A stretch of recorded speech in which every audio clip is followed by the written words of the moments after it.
चलो अब देखो, सुनो।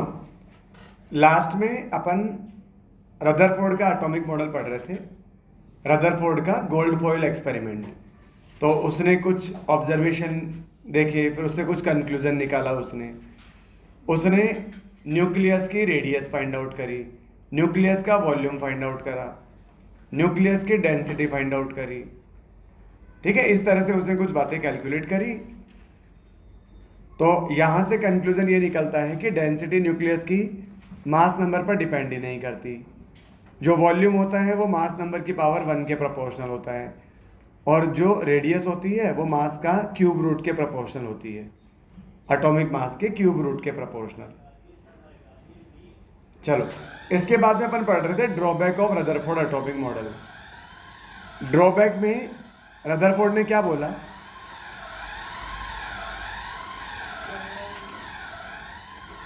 रदरफोर्ड ने ये बोला कि न्यूक्लियर इलेक्ट्रॉन एक चार्ज पार्टिकल है जो न्यूक्लियस के चारों ओर सर्कुलर मोशन करता है। इलेक्ट्रॉन एक चार्ज पार्टिकल है जो न्यूक्लियस के चारों ओर सर्कुलर मोशन करता है। तो मैक्सवेल ने उसे कहा कि अगर कोई चार्ज पार्टिकल सर्कुलर मोशन करता है तो वो एक्सेलरेशन में होगा, और अगर कोई एक्सेलरेटेड पार्टिकल मूव करता है तो वो धीरे धीरे एनर्जी इमिट करता करता न्यूक्लियस पर गिर जाना चाहिए, लेकिन वो नहीं गिरता है, ऐसा नहीं होता है। तो इस बात को रदरफोर्ड नहीं समझा पाया। सेकंड पॉइंट लिखो, सेकंड पॉइंट लिखो।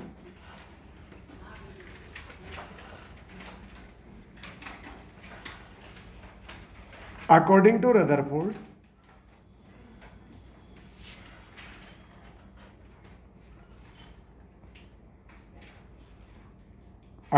according to Rutherford,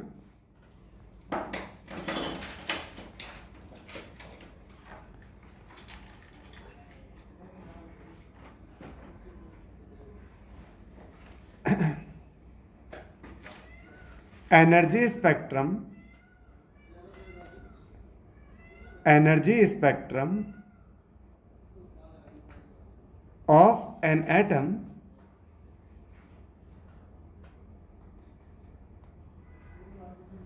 should be continuous,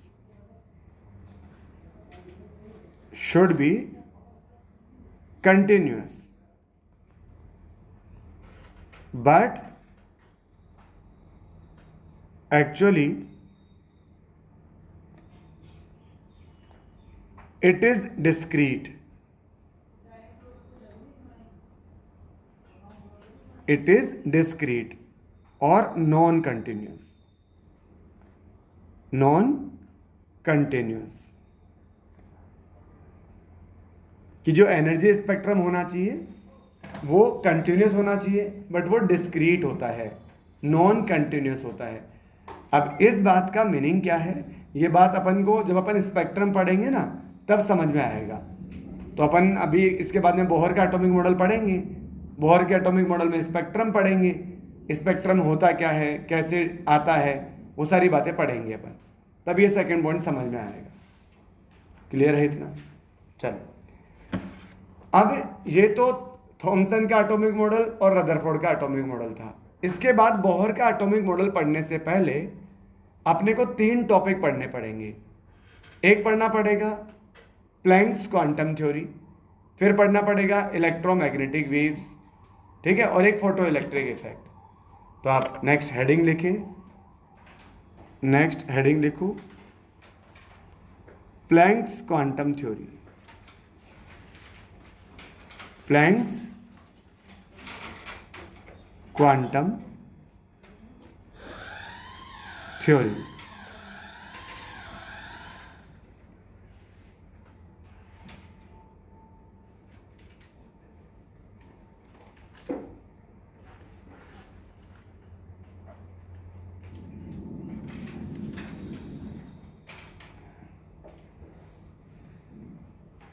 हाँ जी, अब देखो प्लैंक क्वांटम थ्योरी पढ़ने से पहले अपन को एक पॉइंट और पढ़ना पड़ेगा, ठीक है, जिसे बोलते हैं इलेक्ट्रोमैग्नेटिक वेव।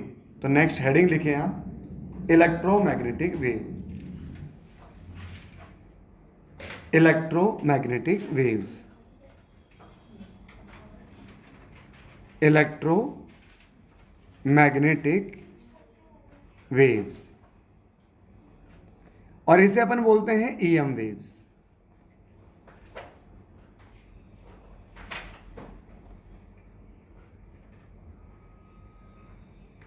तो पहले इसमें थोड़ी थ्योरी नोट करते हैं, फिर अपन इसको समझते हैं।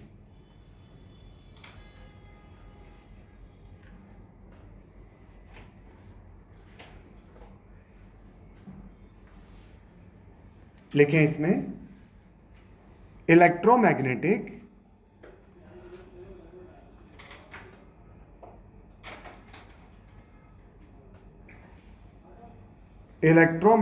Radiation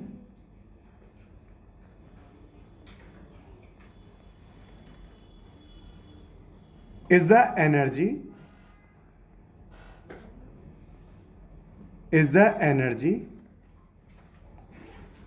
transmitted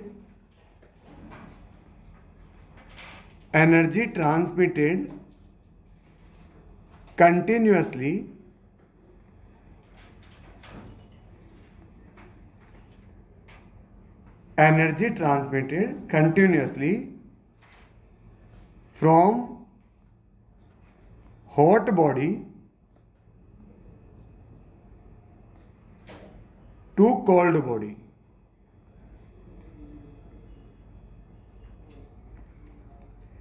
in the form of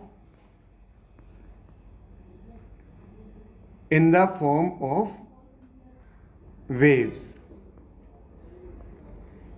waves की फॉर्म में एनर्जी का हॉट बॉडी से कोल्ड बॉडी की ओर मूव करना, ठीक है। इसे ये है, वो होती है इलेक्ट्रोमैग्नेटिक रेडिएशन। आगे लिखिए, they possess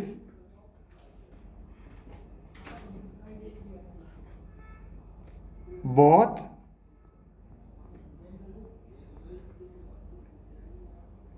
electric and magnetic wave,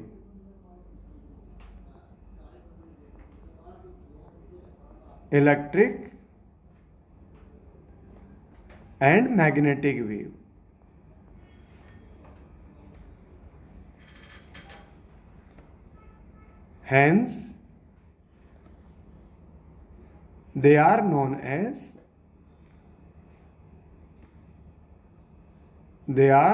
as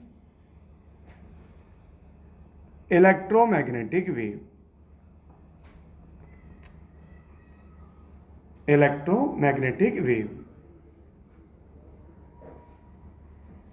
next line में लिखो, electric wave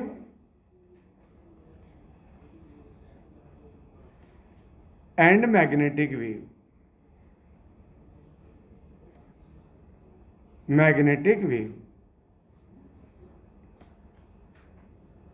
are perpendicular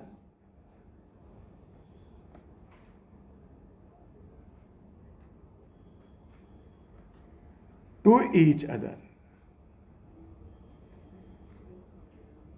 Electric wave and magnetic wave are perpendicular to each other, and electromagnetic wave यानी EM wave propagates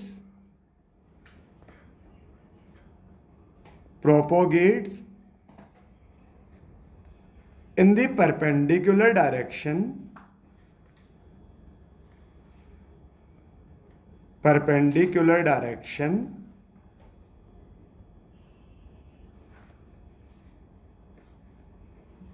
of both electric and magnetic wave।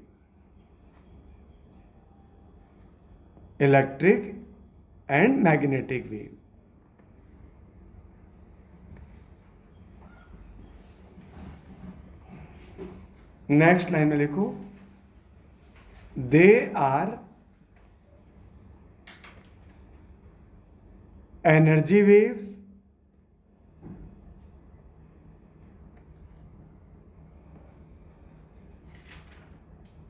and move with the speed of light,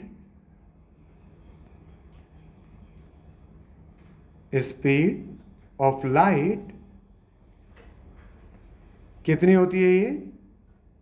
c is equal to 3 × 10⁸ metre पर second in vacuum.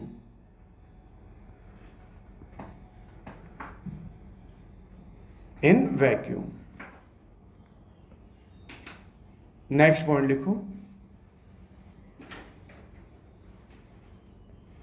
For the propagation of EM wave, medium is not required.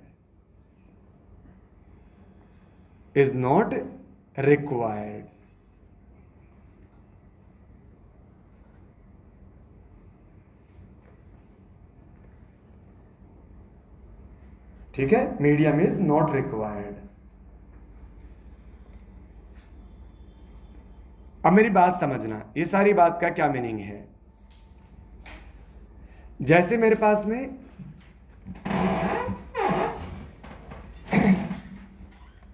ये अपने पास में कोई hot body है और इधर कोई cold body है। लेट सपोज इसका टेम्परेचर 50 डिग्री सेल्सियस, इसका 20 डिग्री सेल्सियस। तो हीट कहां से कहां फ्लो होगी, एनर्जी कहां से कहां फ्लो होगी? हायर टेम्परेचर से lower temperature, hot to cold. तो यहां से यहां एनर्जी का ट्रांसमिशन वो इलेक्ट्रोमैग्नेटिक वेव की फॉर्म में होता है। जैसे तो electromagnetic radiation is the energy transmitted continuously from hot body to cold body. ठीक बात है। ये जो इलेक्ट्रोमैग्नेटिक वेव होती है, इनमें इलेक्ट्रिक वेव और मैग्नेटिक वेव दोनों होती है, इसलिए इनको क्या बोलते हैं? इलेक्ट्रोमैग्नेटिक वेव बोलते हैं। अब जैसे लेट सपोज ये इलेक्ट्रिक वेव है,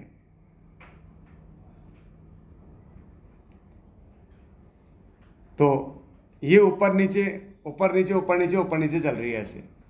ठीक है, तो ये किस प्लेन में है वेव? एक्स वाई प्लेन में। भाई ये सामने इधर भी चल रही है और ऊपर भी चल रही है, ऊपर भी जा रही है और आगे भी तो चल रही है। तो यानी ये एक्स प्लेन है, ये वाई प्लेन है, मतलब एक्स एक्सिस वाई एक्सिस। तो ये एक्स वाई प्लेन में मूव कर रही है।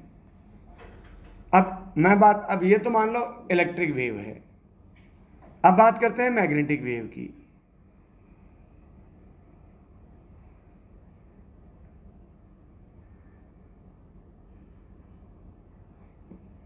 अब ये जो ब्लू वाली है ना, ये अंदर की तरफ है, अंदर की तरफ। 3 एक्सिस होती है ना बेटा, एक एक्स एक्सिस, एक वाई एक्सिस और एक ऊपर की तरफ होती है। किसी भी कॉर्नर से 3 एक्सिस पास होगी ना, एक ये कॉर्नर से एक इधर की तरफ, एक इधर की तरफ, और एक एक्सिस ऊपर भी तो जा रही है। तो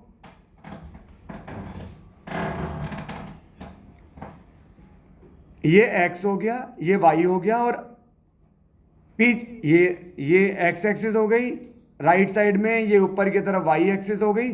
तो पीछे की तरफ कौन सी है, आगे या पीछे की तरफ? वो जेड एक्सिस है। आप देखो ना, ये इस कॉर्नर से इधर राइट साइड में चलो, ये कौन सी एक्सिस है? X axis. ये ऊपर या नीचे चलो, वो कौन सी एक्सिस है? Y axis. तो ये अंदर की तरफ या बाहर की तरफ, उधर इधर अंदर या बाहर की तरफ, वो कौन सी एक्सिस होगी? Z axis. तो अब ये जो ब्लू वाली है ना, ये एक्स डायरेक्शन में भी चल रही है और जेड डायरेक्शन में भी चल रही है। मैं इस एक्सिस को जेड मान लेता हूं। ये ब्लू वाली ऊपर नीचे नहीं चल रही, ये अंदर की तरफ चल रही है। अंदर की तरफ नहीं आया समझ में? अंदर की तरफ नहीं आया समझ में? अरे भाई, इस तरह ये देखो, ये एक वेव तो ये एक्स एक्सिस है, ये वाई एक्सिस है। एक वेव तो ऐसे ऐसे चल रही है, ऊपर आगे ऊपर आगे ऐसे। ये वेव यूं चल रही है। अभी भी नहीं समझ आया? अंदर की तरफ, अंदर बाहर की तरफ और आगे की तरफ, अंदर बाहर की तरफ और आगे की तरफ। तो ये परपेंडिकुलर है कि नहीं है दोनों के दोनों? ठीक है भाई, ये वाला प्लेन ब्लू और रेड वाला और ये ग्रीन और ब्लू वाला, ये दोनों प्लेन परपेंडिकुलर है कि नहीं है? एक प्लेन यू है और एक प्लेन यू है, ये दोनों परपेंडिकुलर है। ये प्लेन और ये प्लेन परपेंडिकुलर। तो ये इस तरह से इलेक्ट्रिक वेव और मैग्नेटिक वेव इस तरह से एक दूसरे के परपेंडिकुलर चलती है। समझ आ गया?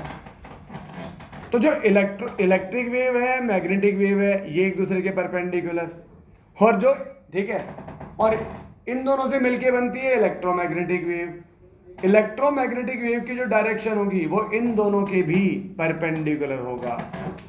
मान लो इधर एक्स एक्सिस में तो इलेक्ट्रिक वेव है, इधर वाई एक्सिस में मैग्नेटिक वेव है, तो इन दोनों से मिलकर जो वेव बनेगी वो मूव कहां करेगी? इन दोनों के परपेंडिकुलर डायरेक्शन में। इधर इलेक्ट्रिक वेव, इधर मैग्नेटिक वेव, तो इलेक्ट्रोमैग्नेटिक वेव मूव कहां करेगी? इधर सामने की तरफ या पीछे की तरफ, क्योंकि वो सामने या पीछे वो क्या है? इन दोनों के परपेंडिकुलर। ये जेड एक्सिस क्या होती है? एक्स के भी परपेंडिकुलर है और वाई के भी परपेंडिकुलर है। तो आपको तो केवल पॉइंट ध्यान रखने हैं कि अच्छा अब ये क्या होता है, जैसे क्या होती है इलेक्ट्रिक वेव, क्या होती है मैग्नेटिक वेव? जैसे दो चार्ज है, अपोजिट चार्ज एक दूसरे को क्या करते हैं? अट्रैक्ट। जब उनको वो अट्रैक्ट कब करते हैं? जब टच कराते हैं तभी, या जब पास में रखोगे तब भी अट्रैक्ट कर लेंगे? पास में रखेंगे तभी अट्रैक्ट कर लेंगे। तो कैसे पता लगा उनको कि यार अपने पास में कोई दूसरा चार्ज आया है? तो देखो, ये इलेक्ट्रिक वेव, कोई चार्ज जो होता है ना, वो खुद के सरफेस से कुछ रेज इमिट करता है। जहां तक वो रेज जाती है उसे बोलते हैं इलेक्ट्रिक फील्ड। क्या बोलते हैं उसे? Electric field. तो जब एक चार्ज का इलेक्ट्रिक फील्ड दूसरे चार्ज के इलेक्ट्रिक फील्ड से ठीक है आपस में कांटेक्ट में आता है, तब उनमें अट्रैक्शन या रिपल्शन होता है। अगर सेम चार्ज होगा तो रिपल्शन और अपोजिट चार्ज होगा तो अट्रैक्शन। तो कौन टच कर रहा है? ये चार्ज टच नहीं कर रहे, इनके इलेक्ट्रिक फील्ड टच कर रहे हैं। जहां तक इसकी वेव जा रही है वहां, ठीक है, उतने एरिया को बोलेंगे इलेक्ट्रिक फील्ड। एक फील्ड है, एक एरिया है। बिल्कुल सिमिलरली ऐसे ही दो मैग्नेट को एक दूसरे के पास रखते हैं, और अगर अपोजिट पोल रखें एक दूसरे के पास तो वो भी क्या करते हैं? अट्रैक्ट करते हैं। उनको भी टच करने की जरूरत नहीं होती, तो वो क्यों अट्रैक्ट करते हैं? तो सिमिलरली जो चार्ज होता है ना, जो मैग्नेट होता है, वो भी कुछ रेज इमिट करता है, उन्हें बोलते हैं मैग्नेटिक वेव्स। और मैग्नेटिक वेव्स जहां तक जाती है तो उसे बोलते हैं मैग्नेटिक फील्ड। और जैसे ही दो मैग्नेट का मैग्नेटिक फील्ड एक दूसरे के कांटेक्ट में आता है तो वहां या तो अट्रैक्शन या रिपल्शन स्टार्ट हो जाता है। ऐसा तो नहीं होता कि एक मैग्नेट इस रूम में रखी है, एक मैग्नेट बगल वाले रूम में रखी है और तो भी अट्रैक्ट कर रही है एक दूसरे को, क्योंकि वहां तक इनका फील्ड बन ही नहीं रहा, वहां तक इनकी रेस जा ही नहीं रही। ठीक है, तो अब सुनना, जब भी कोई चार्ज पार्टिकल, अच्छा चार्ज पार्टिकल है मतलब इलेक्ट्रिक वेव इमिट करेगा।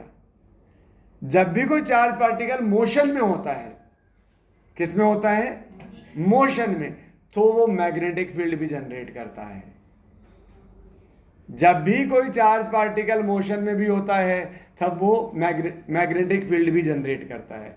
यानी वही चार्ज छोटे मैग्नेट की तरह भी बिहेव करता है। ये बात फिजिक्स में आप बहुत डिटेल में पढ़ोगे मैग्नेटिज्म के अंदर।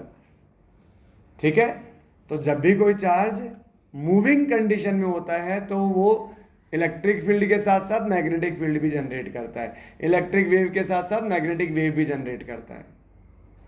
और यहां क्या हो रहा है? न्यूक्लियस के चारों ओर सर्कुलर पाथ में इलेक्ट्रॉन मूव कर रहा है कि नहीं कर रहा?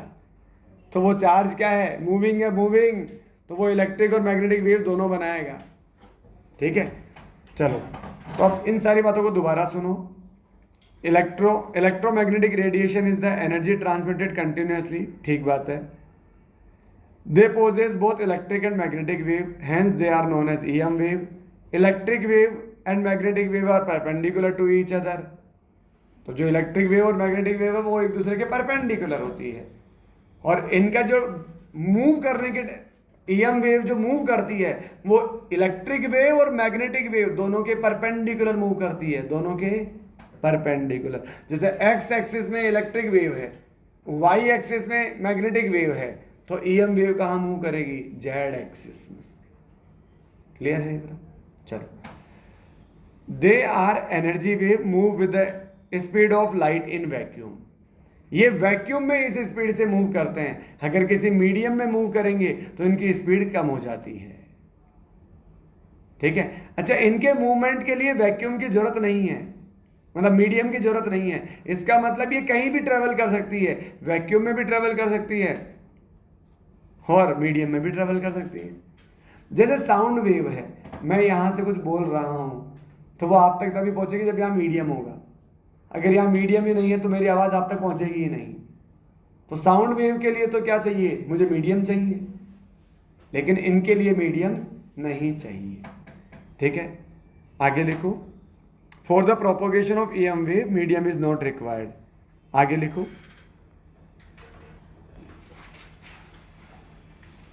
They move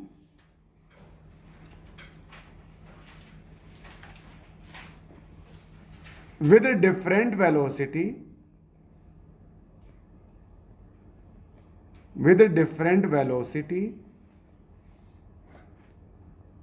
in different medium।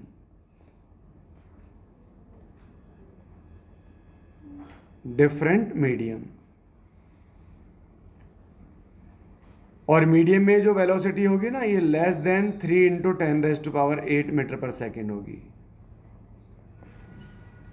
Light की वेलोसिटी से कम हो जाएगी इनकी वेलोसिटी मीडियम के अंदर।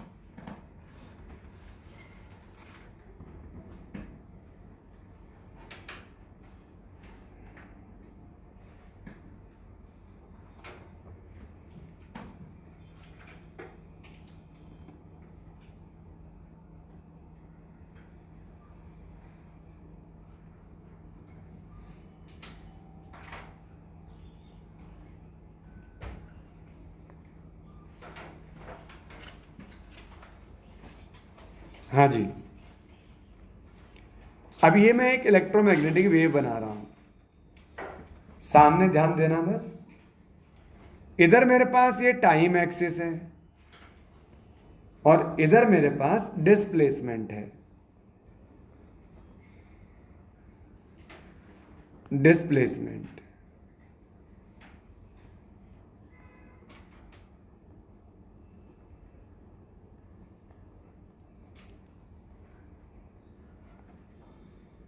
हाँ जी, तो वाई एक्सिस पे डिस्प्लेसमेंट है और एक्स एक्सिस पे टाइम है। नोट मत करना, पहले सुनना।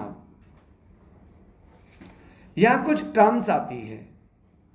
ठीक है, जैसे सबसे पहली टर्म है एम्पलीट्यूड। कि एम्पलीट्यूड क्या होता है? इसको ए से रिप्रेजेंट करते हैं। कोई भी जो वेव होती है, नक्षत्र सामने ध्यान दो, कोई भी जो वेव होती है, ये क्या है? ये इसकी मीन पोजीशन है। इस मीन पोजीशन से या तो वेव ऊपर जा रही है या नीचे जा रही है, या तो ऊपर या नीचे। तो मीन पोजीशन से किसी भी डायरेक्शन में ऊपर या नीचे की तरफ जो मैक्सिमम डिस्प्लेसमेंट ट्रेवल हो, मैक्सिमम डिस्प्लेसमेंट, उसे बोलते हैं एम्पलीट्यूड। तो मैक्सिमम डिस्प्लेसमेंट क्या है? ये है, या तो फिर ये है। तो इसे क्या बोला जाता है? इसे बोला जाता है एम्पलीट्यूड ए। मीन पोजीशन से वेव जो भी मैक्सिमम या मिनिमम डिस्प्लेसमेंट ट्रेवल करे, चाहे प्लस वाई में चाहे माइनस वाई में, दोनों ही डिस्प्लेसमेंट तो मैक्सिमम है, इसे बोलते हैं एम्पलीट्यूड। एम्पलीट्यूड क्या है? एक लेंथ है, एक डिस्टेंस है, और डिस्टेंस की यूनिट क्या होती है? मीटर, सेंटीमीटर, यही तो होती है। तो पहला तो है एम्पलीट्यूड, इसकी यूनिट हो जाएगी मीटर, सेंटीमीटर। ठीक है। एक होता है पिकोमीटर। पिकोमीटर होता है 10⁻⁻12 मीटर। एक होता है एंगस्ट्रॉन। एंगस्ट्रॉन होता है 10⁻⁻10 मीटर। ये क्या होता है? पिकोमीटर। ये क्या होता है? एंगस्ट्रॉम। हाँ जी। सेकेंड टर्म आती है वेवलेंथ। वेव या सेकेंड टर्म अपन बात करते हैं टाइम पीरियड।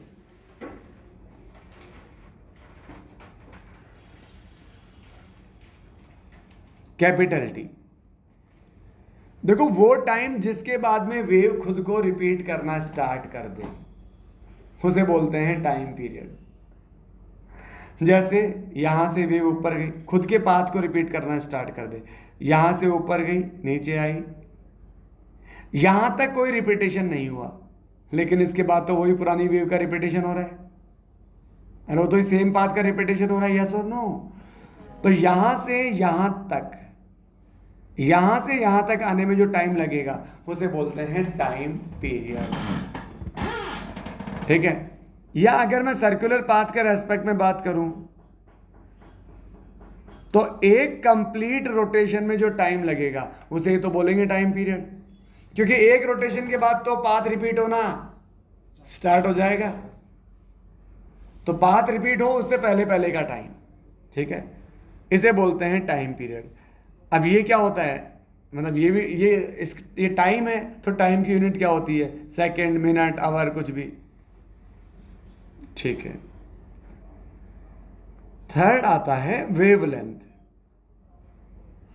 वेवलेंथ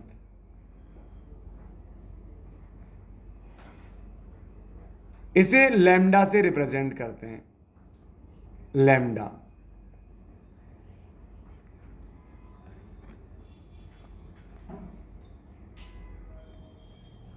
इसे लैम्डा से रिप्रेजेंट करते हैं। एक टाइम पीरियड में कोई वेव कितनी डिस्टेंस ट्रेवल कर रही है, एक टाइम पीरियड में। जैसे यहां से यहां तक का जो टाइम है उसे तो बोलेंगे टाइम पीरियड। तो एक टाइम पीरियड में कोई वेव कितनी डिस्टेंस ट्रेवल कर रही है, तो इसे बोला जाता है लैम्डा।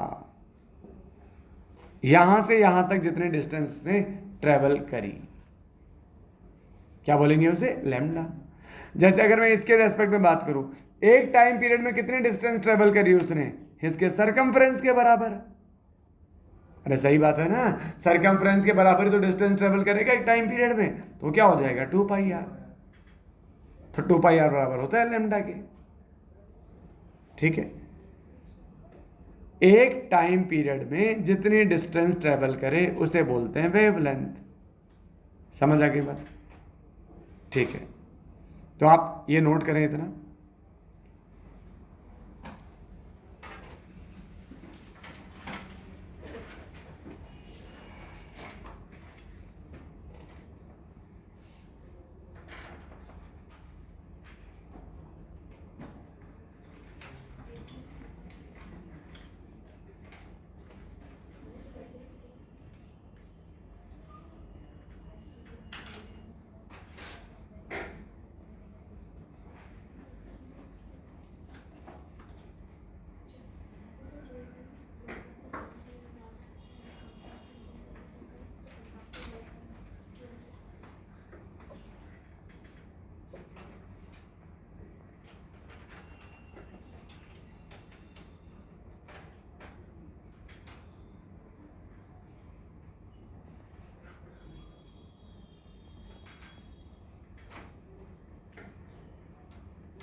आगे नोट कर लो डेफिनेशन।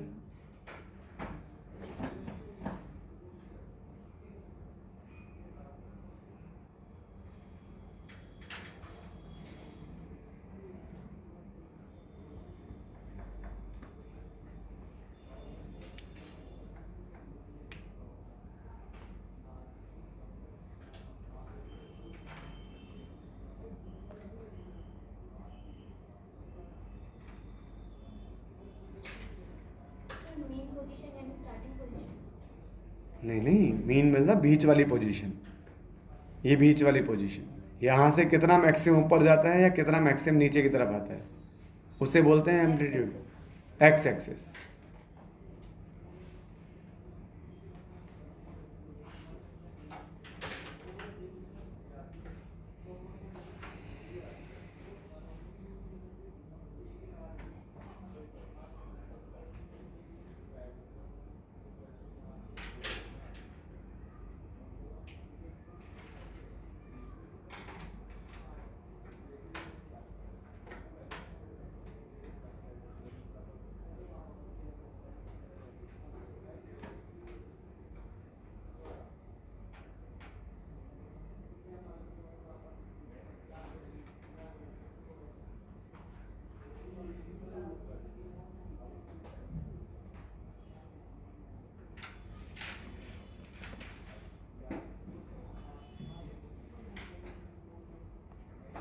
नेक्स्ट लिखो wavelength.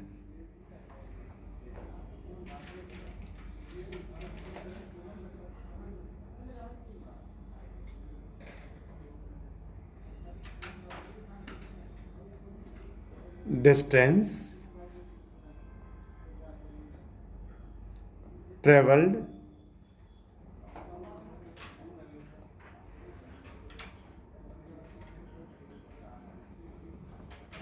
distance traveled by a wave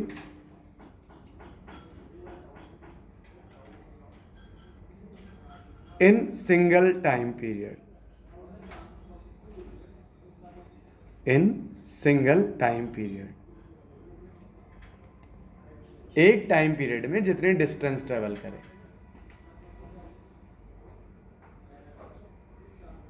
तो वो आपने वहां वेव में बना लिया होगा लैम्डा।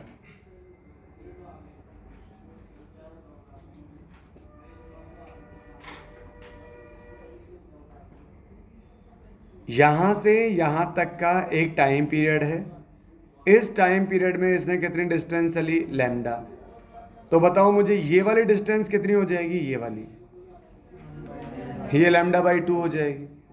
तो ये वाली डिस्टेंस कितनी हो जाएगी, लैम्डा बाई 4 हो जाएगी। लैम्डा बाई 2 का भी आधा हो गया हो। अच्छा, इसे अपन ऐसे भी तो देख सकते हैं, जरूरी थोड़ी मैं यही डिस्टेंस लूं, मैं दो मैक्सिमा के बीच की डिस्टेंस लूंगा तो वो भी तो लैम्डा ही आएगी, या दो मिनिमा के बीच की डिस्टेंस लूंगा, अरे ये वाली डिस्टेंस भी तो लैम्डा ही आएगी ना भाई। बोलो यस और नो। ये सारी लैम्डा के बराबर ही तो होगी। तो ये आप डायग्राम में और बना ले।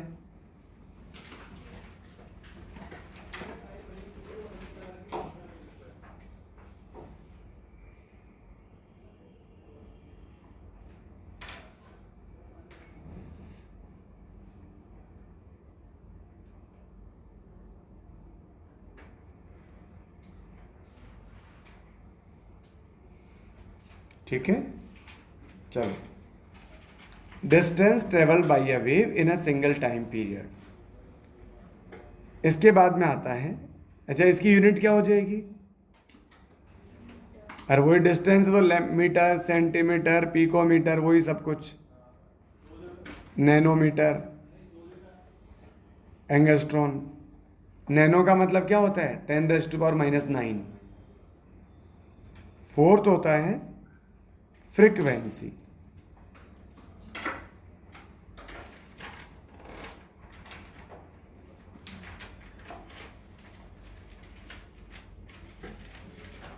फ्रीक्वेंसी को अपन इस म्यू से रिप्रेजेंट करते हैं।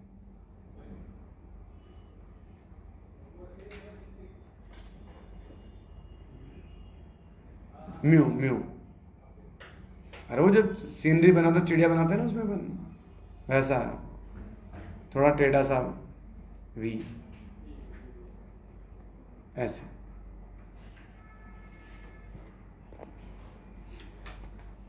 इसे म्यू से रिप्रेजेंट करते हैं। तो फ्रीक्वेंसी क्या होती है? नंबर ऑफ रोटेशन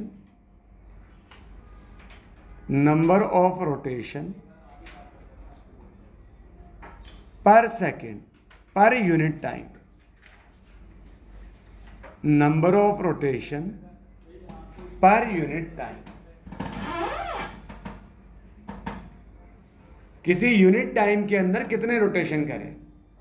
जैसे आप मान लो टाइम ले रहे हो सेकंड में, और 1 सेकंड में 1000 रोटेशन है तो 1000 है फ्रीक्वेंसी। 1 सेकंड में 10 रोटेशन है तो 10 है फ्रीक्वेंसी। ठीक है ना? पर यूनिट टाइम में जितने भी रोटेशन करे वो। तो म्यू किसके बराबर हो जाएगा? ऊपर आ जाएगा नंबर ऑफ रोटेशन और नीचे आ जाएगा टाइम। एक बात मुझे बताओ, अगर मैं टाइम की जगह टाइम पीरियड ले लूं, टाइम की जगह क्या ले लूं? Time period. टाइम पीरियड क्या होता है? एक सिंगल रोटेशन में लगने वाला टाइम। एक सिंगल रोटेशन में लगने वाला टाइम, या वो टाइम जिसके बाद में वेव खुद को रिपीट करना स्टार्ट कर दे। तो एक रोटेशन में के बाद तो स्टार्ट हो ही जाएगा ना रिपीटेशन। तो एक सिंगल रोटेशन में जो टाइम लगता है उसे बोलते हैं टाइम पीरियड। तो अगर मैंने नीचे टाइम की जगह टाइम पीरियड ले लिया तो बताओ नंबर ऑफ रोटेशन कितना आएगा? 1। तो ये रिलेशन आ गया,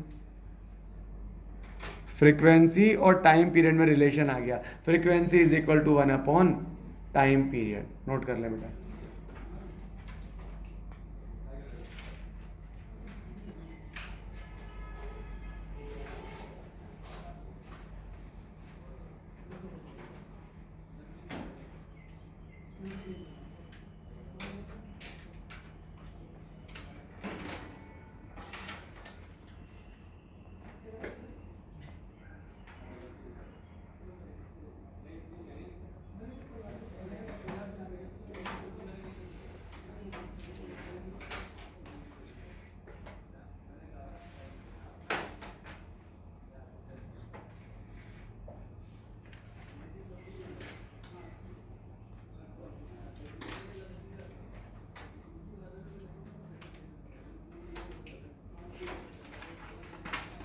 नेक्स्ट लिखिए वेव नंबर। वेव नंबर क्या होता है? Number of waves in per unit length. Number of waves in per unit length. हम जैसे लेंथ आपने मीटर में ली तो 1 मीटर में कितनी वेव्स हैं? ठीक है, 1 मीटर में अगर 10 वेव है तो वेव लेंथ हो गया, वेव नंबर हो गया 10। अच्छा, क्या मतलब है इसका? 1 मिनट देखो, सुनो। एक वेव किसे बोलते हैं? इसे बोलते हैं एक वेव। तो ये कितनी वेव हो गई? 2 वेव हो गई। ठीक है, यहां से यहां तक को, जिसमें ऊपर और नीचे वाला दोनों राउंड शामिल है, इसे बोलते हैं एक वेव। फिर यहां से सेकंड वेव स्टार्ट हो गई, सेकंड वेव, फिर ये थर्ड वेव, इस तरह से। तो नंबर ऑफ वेव्स, तो वेव नंबर क्या हो जाएगा? Mu bar. म्यू बार हो जाएगा नंबर, ऊपर तो आ जाएगा नंबर ऑफ वेव, और नीचे आ जाएगा यूनिट लेंथ, मतलब लेंथ। अब एक बात बताओ मुझे, अगर मैं इस लेंथ की जगह वेव लेंथ पुट कर दूं, लैम्डा, अगर मैं लेंथ कितनी ले लूं? लैम्डा के बराबर, तो मैं लैम्डा के बराबर की लेंथ ले रहा हूं, तो बताओ एक लैम्डा में कितनी वेव होंगी? 1 ही तो वेव होंगी। तो इसका मतलब म्यू बार क्या हो जाएगा, नंबर ऑफ वेव हो जाएगी 1, अगर आपने लेंथ की जगह वेव लेंथ ले लिया। तो ये रिलेशन हो गया म्यू बार बराबर 1/λ। म्यू बार बराबर 1/λ। नोट कर लो मेरा।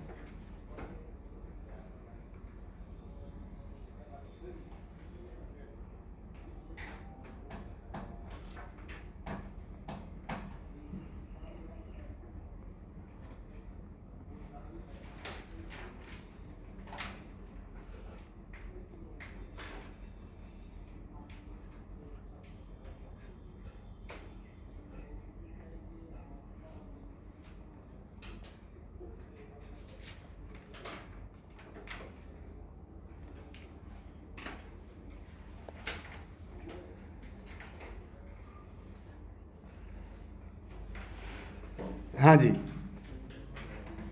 हो गया क्या नोट? अब सुनो, आप मुझे बताओ म्यू बार की यूनिट क्या होगी?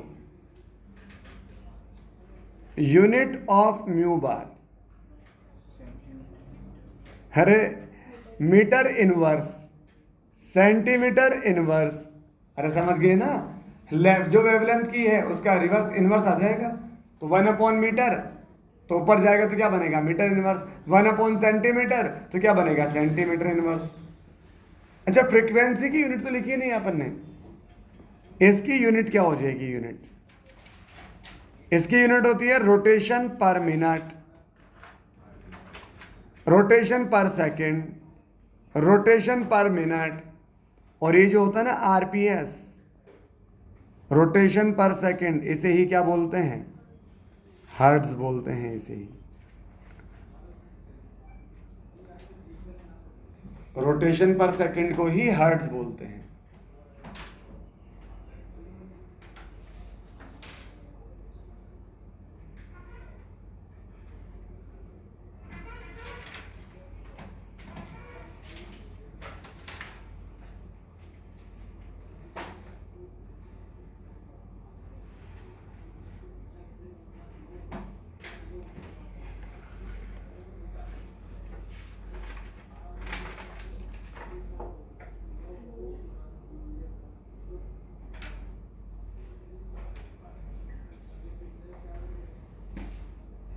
नेक्स्ट लिखो, relation between frequency and wavelength.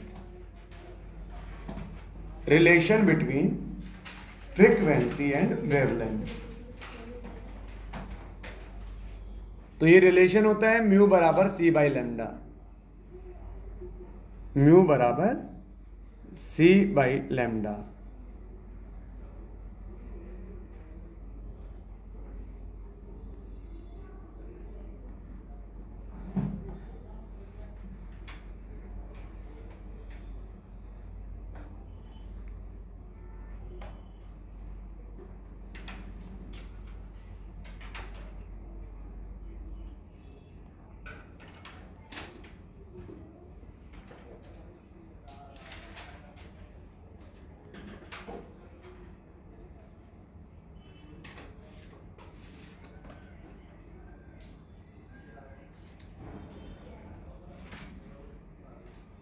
हाँ जी, हो गया इतना नोट।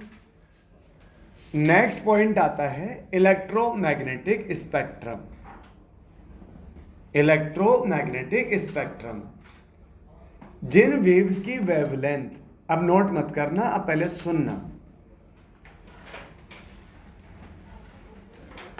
देखो, डिफरेंट वेव्स को उनके वेवलेंथ के इंक्रीजिंग ऑर्डर में अपन ने एक स्पेक्ट्रम में अरेंज किया है। जैसे गामा रेज, एक्स रेज।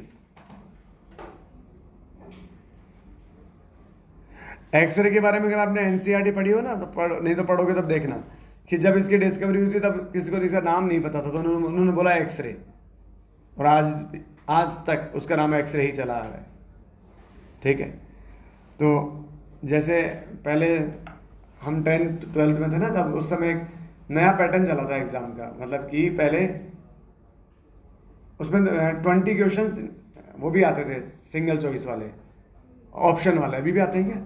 हाँ, तो उस समय हमारे टाइम पे ये शुरू हुआ था। ठीक है, तब उसे वो एक नया टाइप था उससे पहले केवल सब्जेक्टिव आता था, उससे पहले क्या आता था, केवल सब्जेक्टिव आता था। लेकिन उस टाइम से वो स्टार्ट हुआ कि ऑप्शन वाले भी क्वेश्चन आएंगे 20। पहले आता वो पेपर, सबसे पहले वही देते हैं, उसे बोलते हैं न्यू टाइप क्वेश्चन। ऐसा आता है कि तुम्हारे नहीं आता? हाँ, वो 20 MCQ जाते हैं, उन्हीं की बात कर रहा हूँ मैं। पहले वो 2 पेपर आते थे, अलग से आता था पहले एक पेपर 20 MCQ, अब एक साथ आते होंगे। चलो, गामा रेज, एक्स रेज, फिर आता है यूवी रेज। यूवी रेज का फुल फॉर्म क्या है? Ultraviolet rays. फिर आता है visible rays, visible rays. Visible rays का मतलब है जिन वेव्स की वेवलेंथ 4000 एंगस्ट्रॉम से 7800 एंगस्ट्रॉम के रेंज में होगा, जिन वेव्स की वेवलेंथ इस रेंज में होगी केवल वही दिखाई देंगी, बाकी दिखाई नहीं देंगी। तो इसलिए रेडियो से जो वेव्स आती है,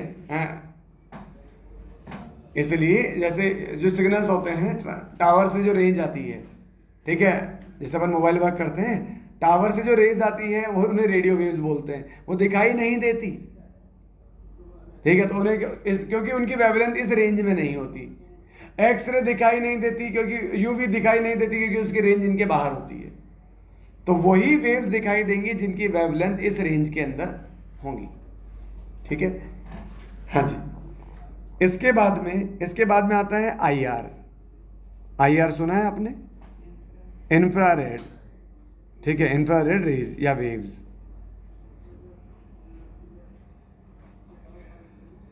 इसके बाद में आता है माइक्रोवेव, माइक्रोवेव्स। इसके बाद में आता है रेडियो वेव्स, रेडियो वेव्स।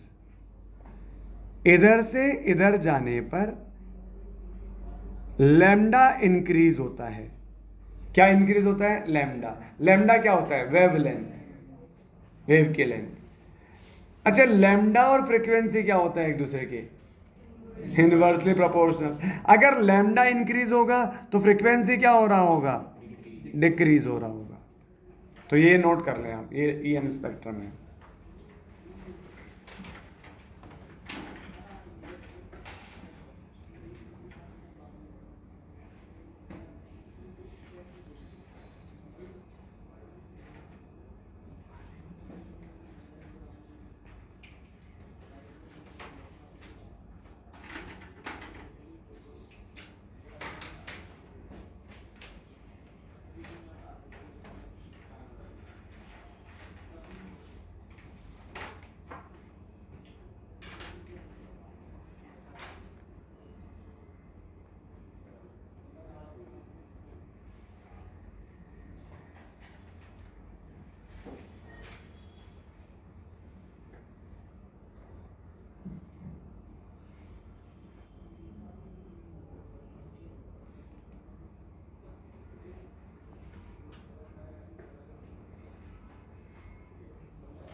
हो गया नोट?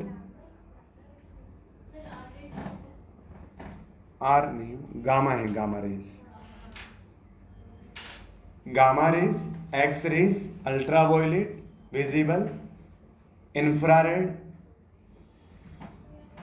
Microwaves, radio waves.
जो विजिबल रेज होती है उसको अपन ये 7 पार्ट्स में डिवाइड करते हैं।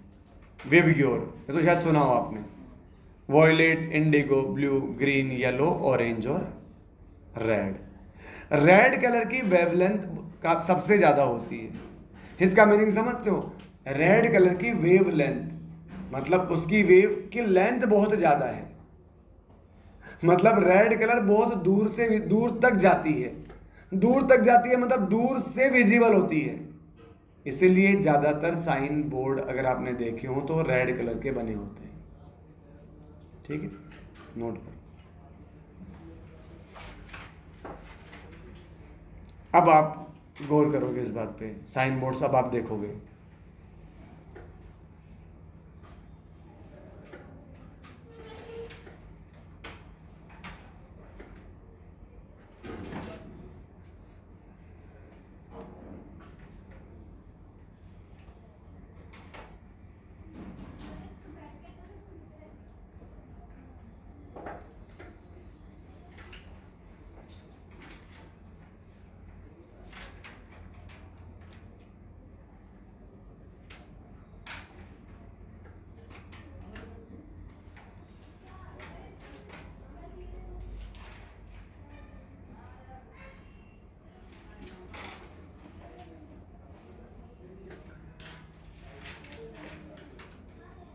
हो गया भाई?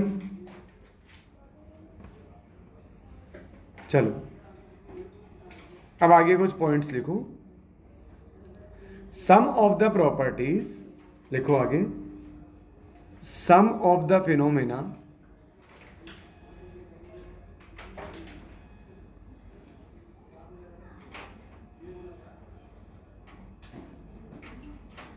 sum of the phenomena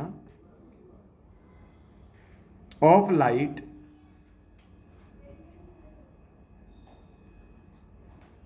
such as reflection,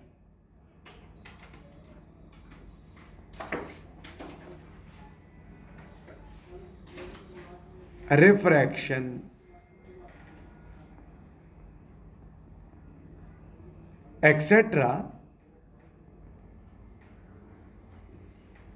can be explained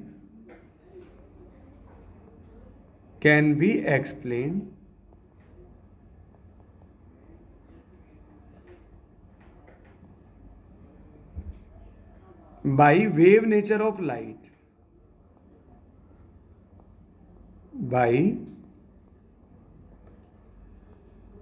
wave nature of light.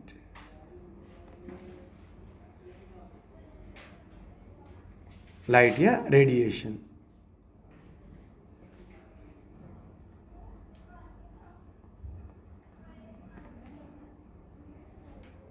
However, आगे लिखो।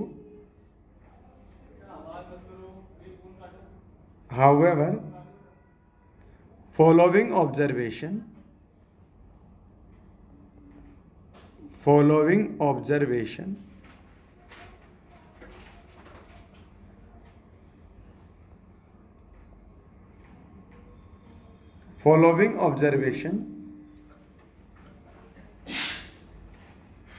of radiation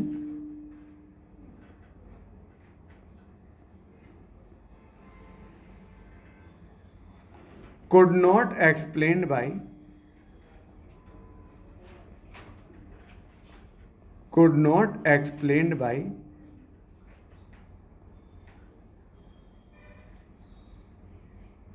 wave nature, by wave nature।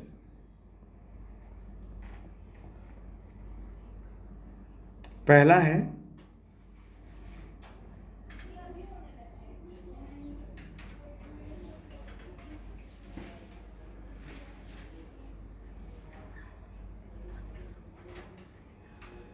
First point लिखो इसमें,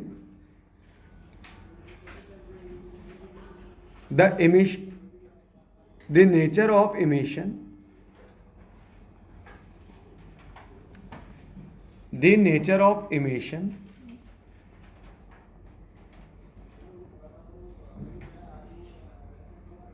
of radiation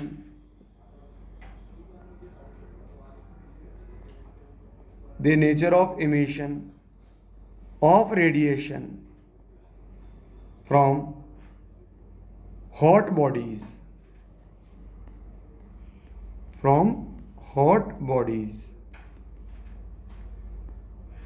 इसे बोलते हैं ब्लैक बॉडी रेडिएशन।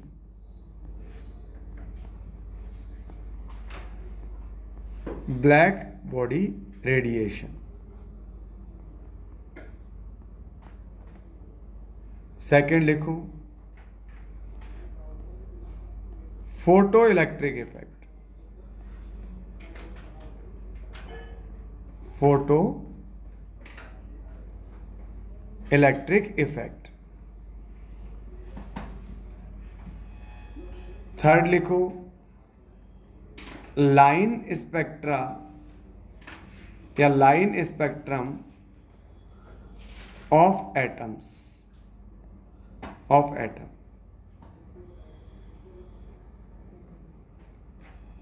अब आप हेडिंग लिखिए। मतलब ये रिफ्लेक्शन, रिफ्रैक्शन, ये सब तो वेव नेचर है। अरे तो समझते हो ना कि एक मीडियम से वेव आई, किसी सरफेस से टकराई और वापस उसी मीडियम में चली गई, तो ये तो रिफ्लेक्ट हो गई। अरे सुन रहे हो क्या भाई? ऐसे इधर से वेव आई, सरफेस से टकराई और वापस उसी मीडियम में चली गई, इसे क्या बोलते हैं? Reflection.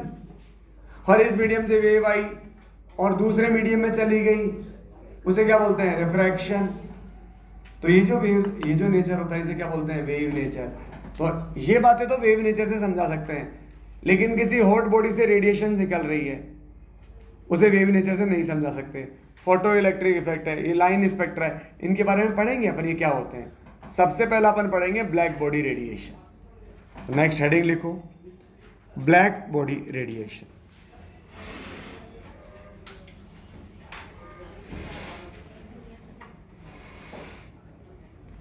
Black body radiation.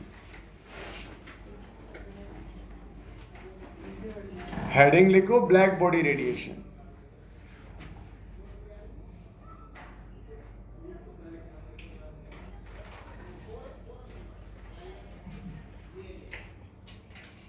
Black body radiation.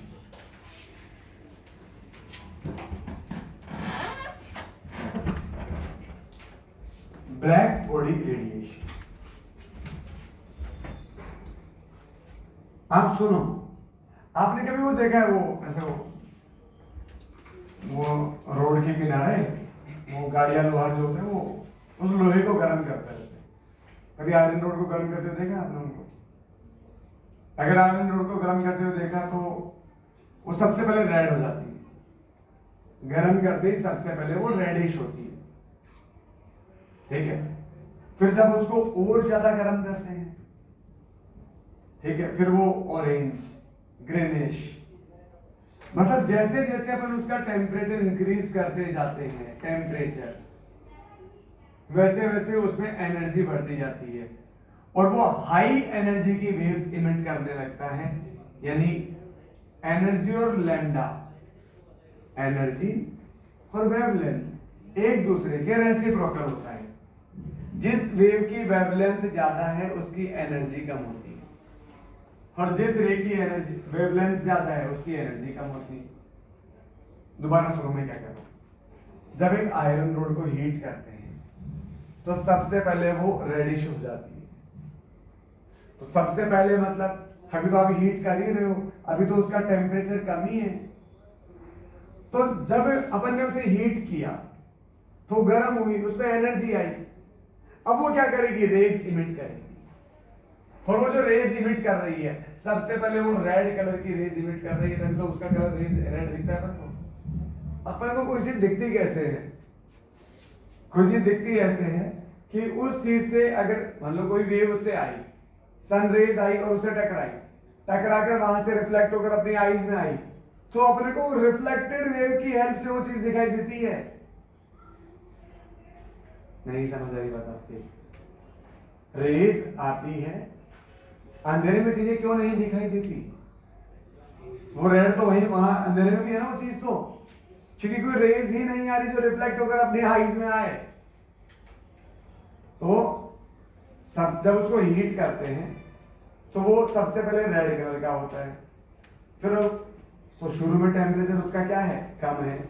जब टेम्परेचर शुरू में कम टेम्परेचर है रेड, और रेड की वेवलेंथ क्या होती है, मैक्सिमम।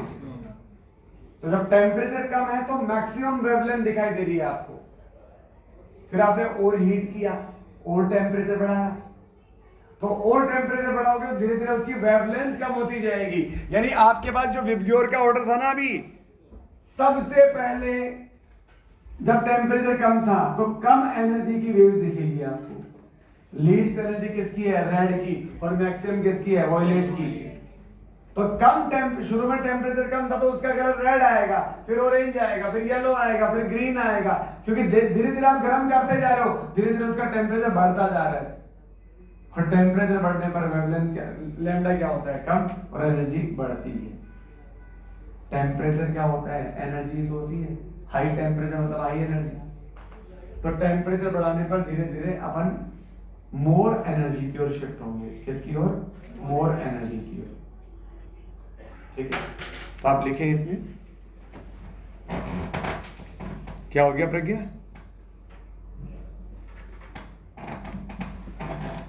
तो आप लिखिए बेटा ब्लैक बॉडी रेडिएशन। इसमें लिखो according to this,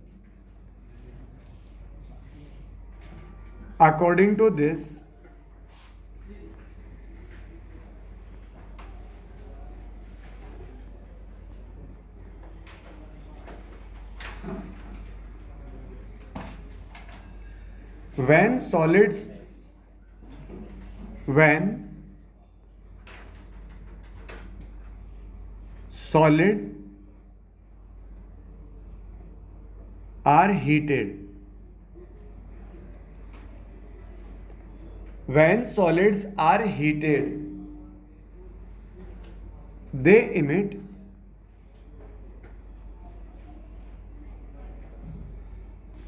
wide range of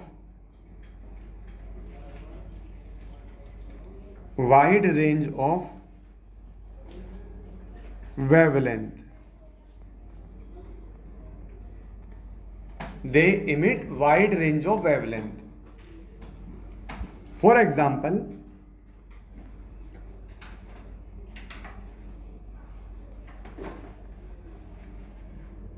when iron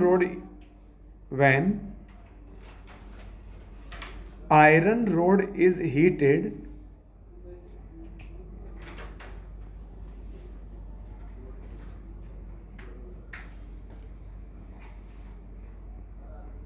it first becomes red,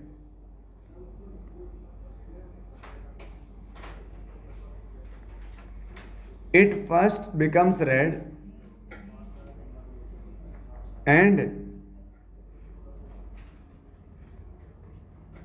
on further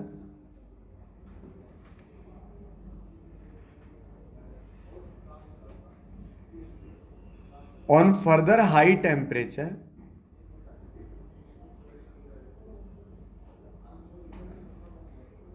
it becomes blue.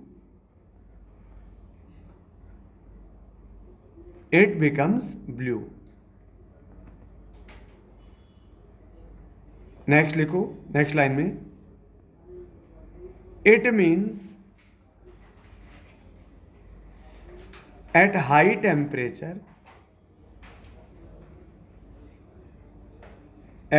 Temperature body radiates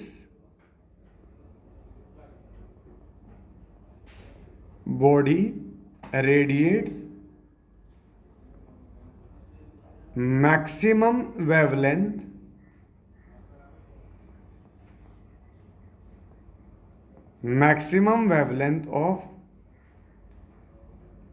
less wavelength.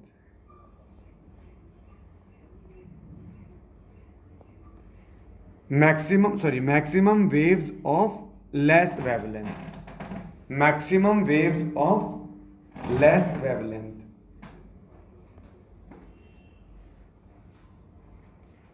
Next line में लिखो, the ideal body ideal body which emits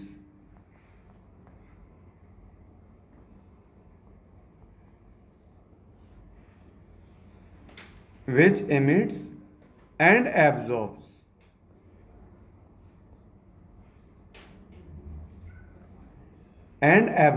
radiations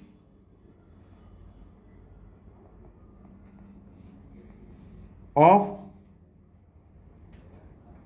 all frequencies is called as black body.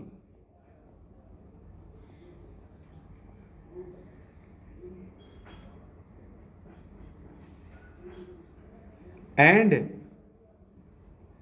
the radiation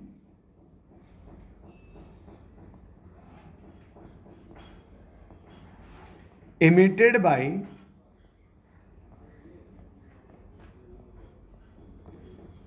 black body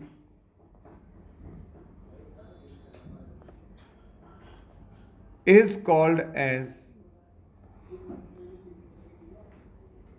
black body radiation. Black body radiation is called as black body radiation. इस सारी बात का क्या meaning है, मैं meaning समझाता हूं। जब अपन ने आयरन रोड को हीट किया तो कम टेम्परेचर पर उसने जो वेव्स इमिट करी, कौन सी वेव्स इमिट करी? रेड कलर की। हाई टेम्परेचर पर उसी ने वेव्स इमिट करी ब्लू कलर की। ठीक है, तो ब्लू क्या लैम्डा कम होता है जब टेम्परेचर ज्यादा है। इसका मतलब हाई टेम्परेचर पर लेस वेवलेंथ की वेव्स इमिट करता है और लेस टेम्परेचर पर हाई वेवलेंथ की वेव्स इमिट करता है। तो यहां एक रिलेशन आता है बेटा, lambda into T equal to constant.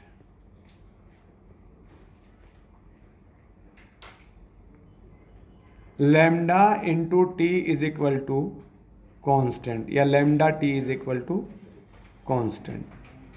तो ये क्या हो गया?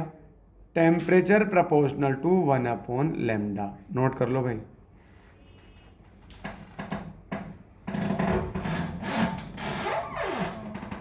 ऐसी बॉडी जो हर वेवलेंथ इमिट करती है, हर वेवलेंथ या हर फ्रीक्वेंसी, उसे बोलते हैं ब्लैक बॉडी।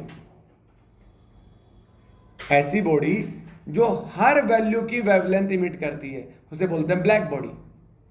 और ब्लैक बॉडी जो रेडिएशन इमिट करती है उसे बोलते हैं ब्लैक बॉडी रेडिएशन। जैसे ये जो लाइट लगी है ना ऊपर, ये भी रेज इमिट कर रही है। ये जो लाइट लगी है ये भी तो रेज इमिट कर रही है, तभी तो दिखाई दे रहा अपन को। लेकिन वो हर वैल्यू की वेव्स इमिट नहीं कर रही, क्योंकि वो ब्लैक बॉडी नहीं है। एक आइडियल ब्लैक बॉडी किसे मानते हैं? थ्योरेटिकल सब्जेक्ट है ये, प्रैक्टिकली कोई आइडियल ब्लैक बॉडी नहीं होती है।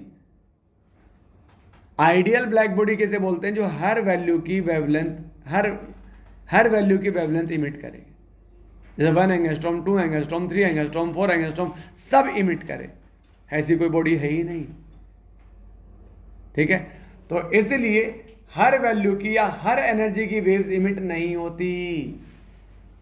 ऐसे होता है ये 20 जूल की वेव, फिर ये 50 जूल की वेव, ये 100 जूल की वेव। अरे बीच वाली एनर्जी की वेव्स कहां गई? नहीं इमिट होती। इसीलिए अपन ने क्या बोला कि जो एनर्जी स्पेक्ट्रम होता है वो कैसा होता है? वो डिस्क्रीट होता है, नॉन कंटिन्यूअस होता है। अरे समझ रहे हो क्या? कंटिन्यूअस नहीं होता क्योंकि कोई बॉडी ऐसी है ही नहीं जो हर वैल्यू की एनर्जी की वेव्स इमिट करती हो। समझ रहे हो? इसलिए जो स्पेक्ट्रम होता है ना, एनर्जी स्पेक्ट्रम, वो कैसा होता है? Non continuous. अभी भी नहीं समझ आया? अरे कंटिन्यूअस का मतलब नहीं समझ आता क्या बेटा? कि लगातार हर वैल्यू की वेव्स मिले, 1 2 3 4 5 6, ये कंटिन्यूअस वैल्यूज है। पहले 1 जूल का फोटोन मिला, 1 जूल की एनर्जी वेव मिली, फिर 10 जूल की मिली, फिर 40 जूल की मिली, तो बीच वाली कहां गई? तो बीच वाली नहीं मिलती अपन को प्रैक्टिकली, इसीलिए जो एनर्जी स्पेक्ट्रम होता है वो कैसा होता है, नॉन कंटिन्यूस होता है, बीच वाली वेव्स गायब हो जाती है। ठीक है, हाँ जी, तो ये नोट कर लिया, lambda into T equal to constant. चलो अब इधर देखो, जैसे एक ग्राफ प्लॉट करें अगर, इधर है इंटेंसिटी,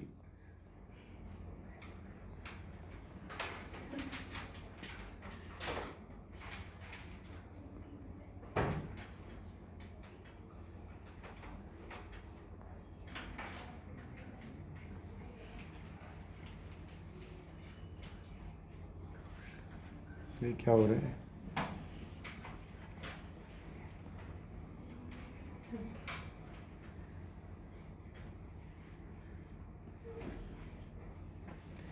इंटेंसिटी, इंटेंसिटी क्या होता है, नंबर ऑफ इमिटेड वेव्स, और इधर है लैम्डा, इधर है लैम्डा।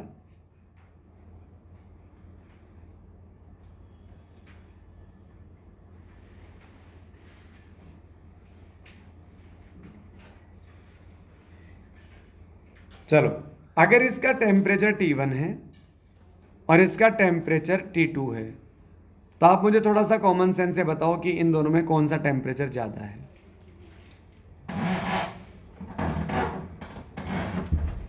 ये intensity, number of emitted waves, निकलने वाली वेव्स, और लैम्डा के बीच में रिलेशन है। इस टेम्परेचर पर मैक्सिमम वेव्स जो निकल रही है, ये ना मैक्सिमम, ये वाई एक्सिस क्या बता रहा है, वाई एक्सिस क्या बता रहा है, इमिटेड वेव्स। तो ये वाई एक्सिस, ये वाई एक्सिस, ये वाई एक्सिस, ये वाई एक्सिस, ये वाई एक्सिस, ये वाई एक्सिस।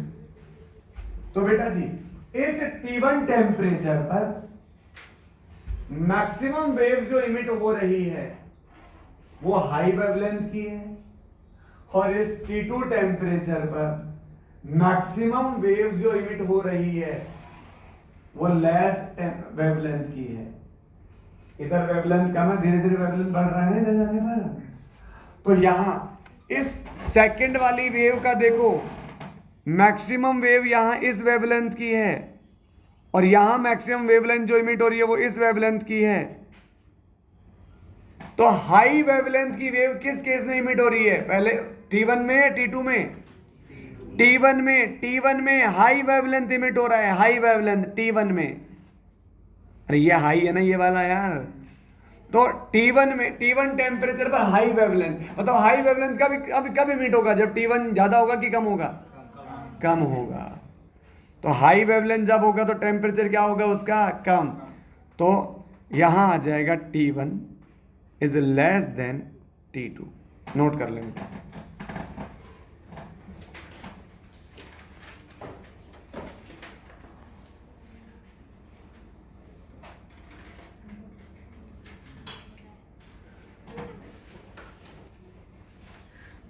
जो लैम्डा है वो T1 टेम्परेचर पर ज्यादा है T2 टेम्परेचर से, यानी जहां जिस टेम्परेचर पर लैम्डा ज्यादा है वो टेम्परेचर क्या होता है, कम।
हो गया नोट? तो ये ब्लैक बॉडी रेडिएशन है, हाई टेम्परेचर पर लेस वेवलेंथ की वेव इमिट होती है और लेस टेम्परेचर पे हाई वेवलेंथ की वेव इमिट होती है। और ये सारी बातें अपन वेव नेचर से एक्सप्लेन नहीं कर सकते, तो फिर पार्टिकल का क्या मानना पड़ता है? पार्टिकल नेचर मानना पड़ता है।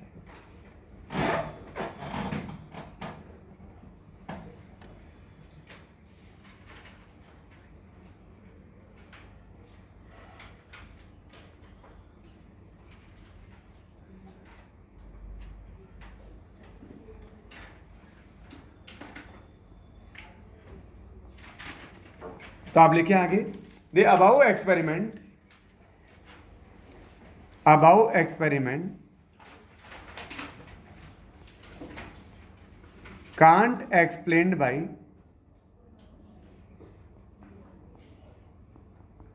can't explained by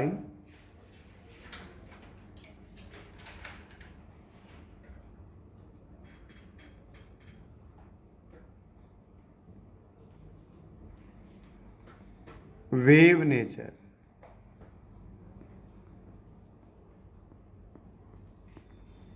Can't explained by wave nature. ठीक है?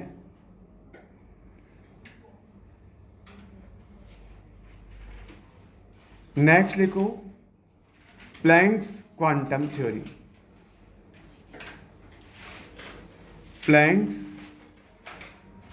Quantum theory.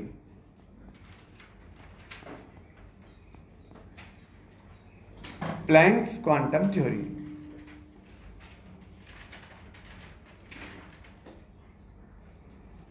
आप लिखें इसमें, सर जो पहले लिखाई थी उसे काट दें, हेडिंग आपने प्लैंक्स क्वांटम। हाँ काट दें, तो रखे रहने दे। वो मतलब ये जो आपने पूरा लिखा है उससे रिलेटेड नहीं, अब है प्लैंक्स क्वांटम थ्योरी। वो अपन ने हेडिंग थोड़ी पहले पुट कर ली थी, इसलिए फिर ठीक है ना।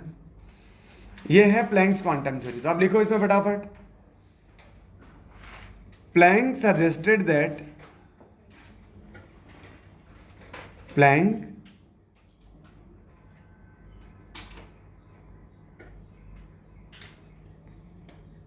suggested that atoms and molecules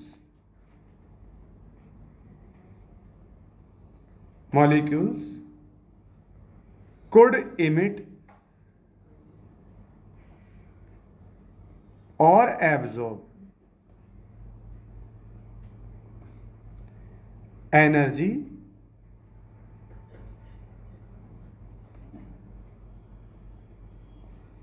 only in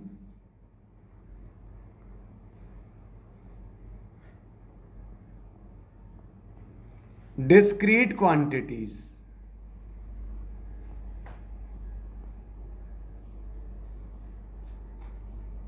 Only in discrete quantities, not in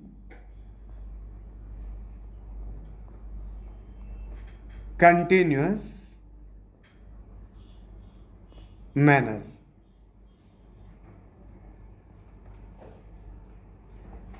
Planck ये कहता है कि एटम या मॉलिक्यूल, मतलब कोई भी एनर्जी सोर्स जो है ना, जैसे बल्ब है, ये CFL है, ठीक है, ये सब के सब क्या करते हैं? ये जो एनर्जी इमिट करते हैं ना, इस रूम में लाइट कैसे आ रही है, मतलब रोशनी अपन को कैसे चीजें दिख रही है, यहां से लाइट आ रही है तभी तो एनर्जी दिख रही, चीजें दिख रही है अपन को। इसका मतलब ये कुछ एनर्जी इमिट कर रहा है। तो एटम या मॉलिक्यूल जो एनर्जी इमिट करते हैं वो कंटिन्यूस नहीं करते, छोटे छोटे पैकेट्स के फॉर्म में करते हैं, छोटे छोटे पैकेट्स के फॉर्म में, तभी तो स्पेक्ट्रम कंटिन्यूस नहीं होता। छोटे छोटे पैकेट्स के फॉर्म में इमिट करते हैं एनर्जी को, और उन्हीं छोटे छोटे पैकेट्स को क्या बोलते हैं?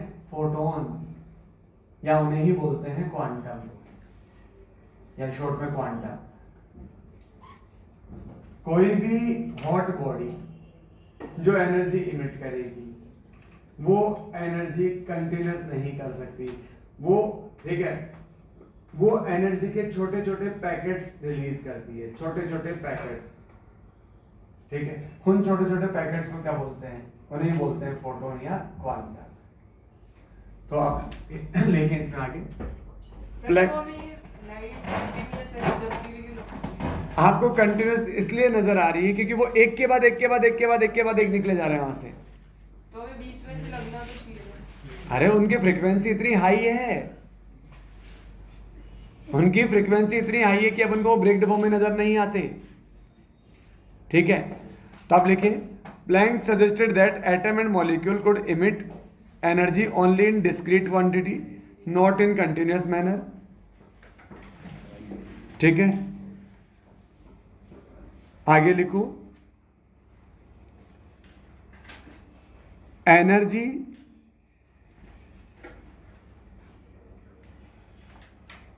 emitted or absorbed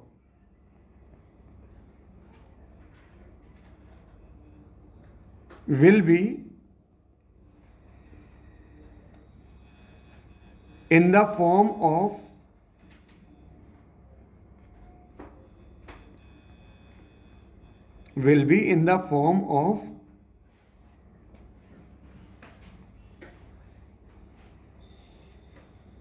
energy packets,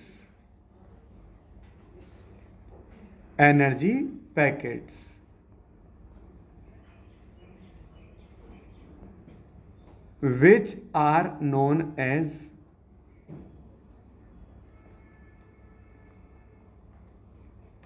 photon oblique quanta या क्वांटम। आगे लिखो, according to Planck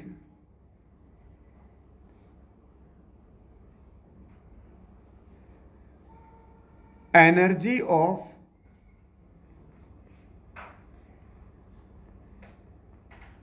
emitted photon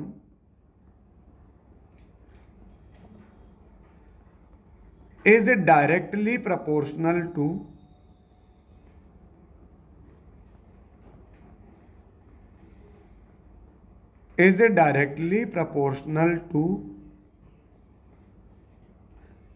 its frequency।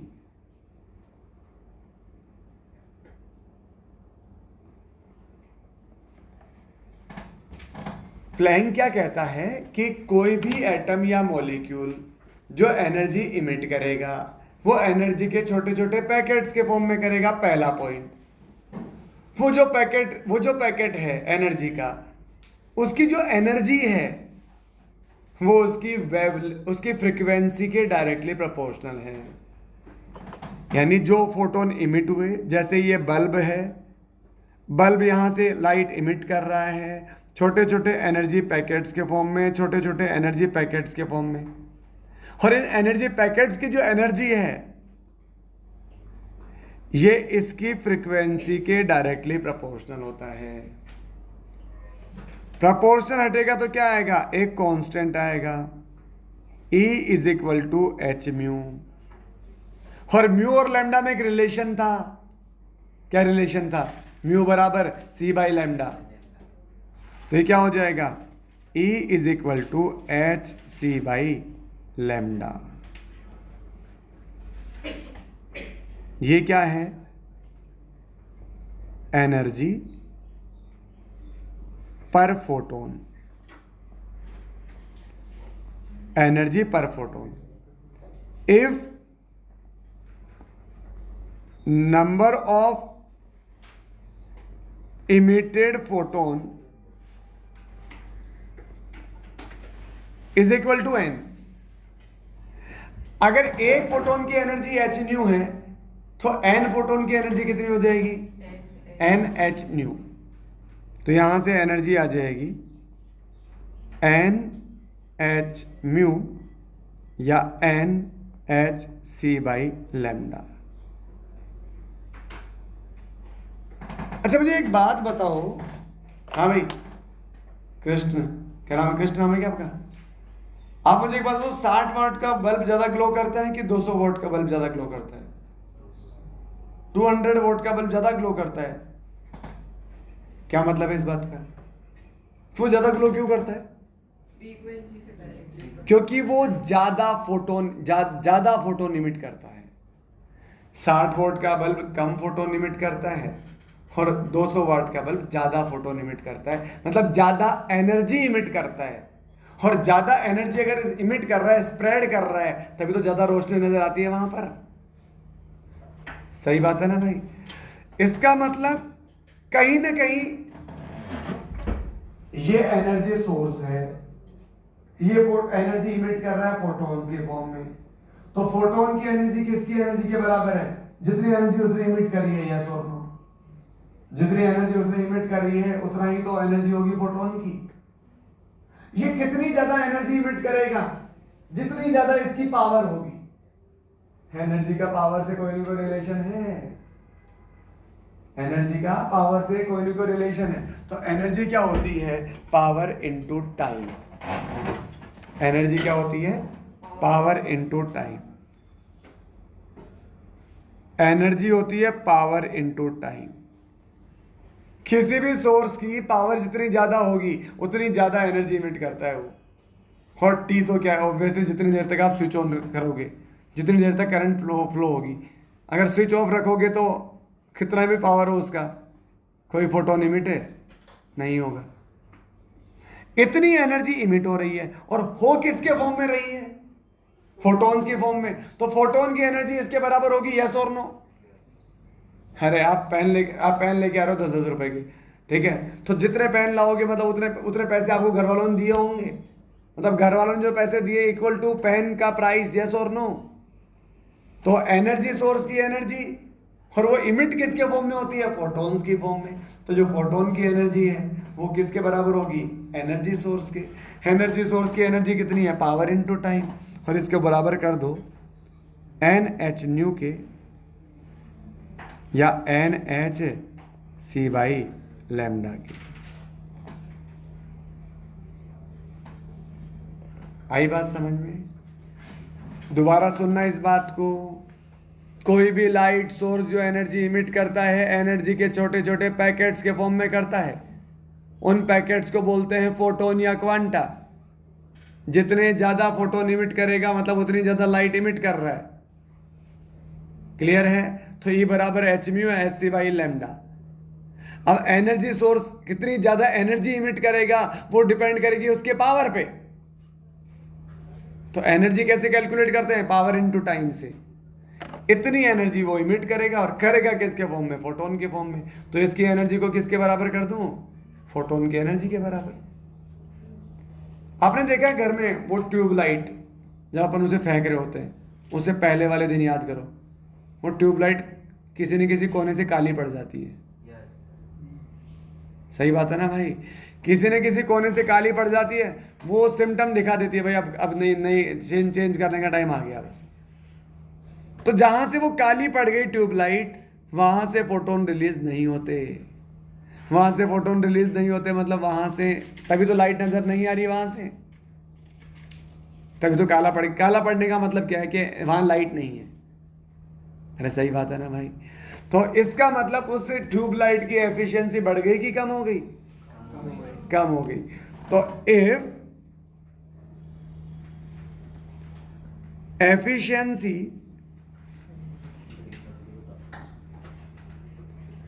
of energy source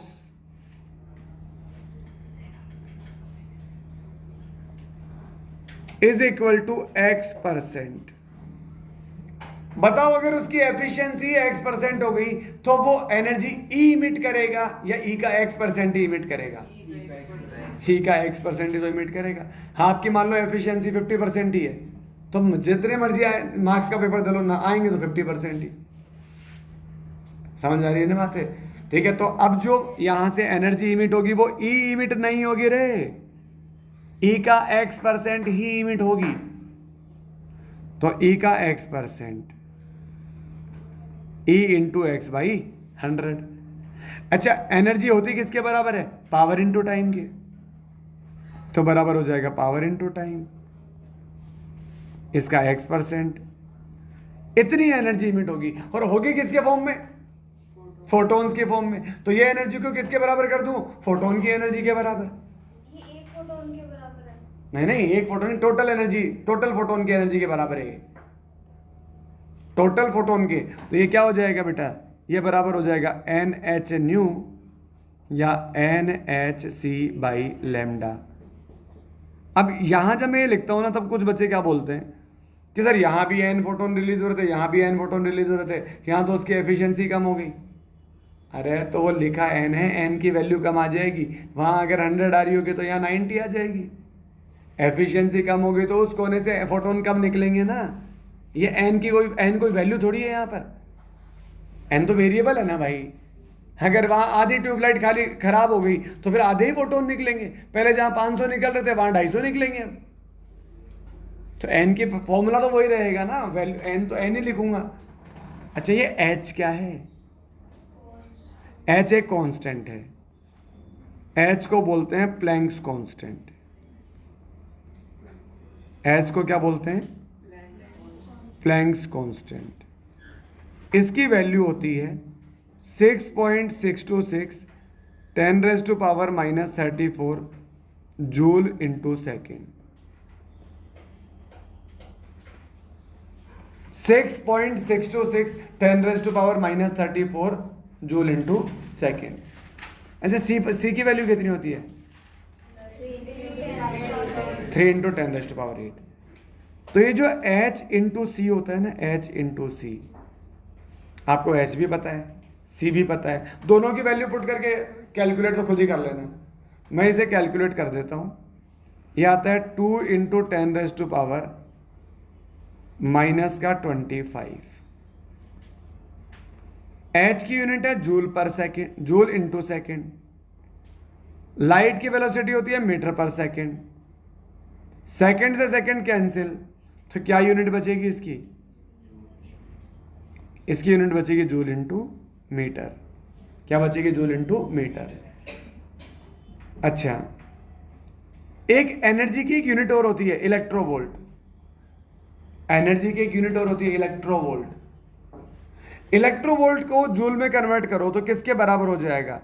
1 E की वैल्यू रख दो, E की वैल्यू। इलेक्ट्रॉन का चार्ज पता है आपको कितना होता है? इलेक्ट्रॉन का चार्ज 1.6 इंटू 10⁻⁻19 जूल।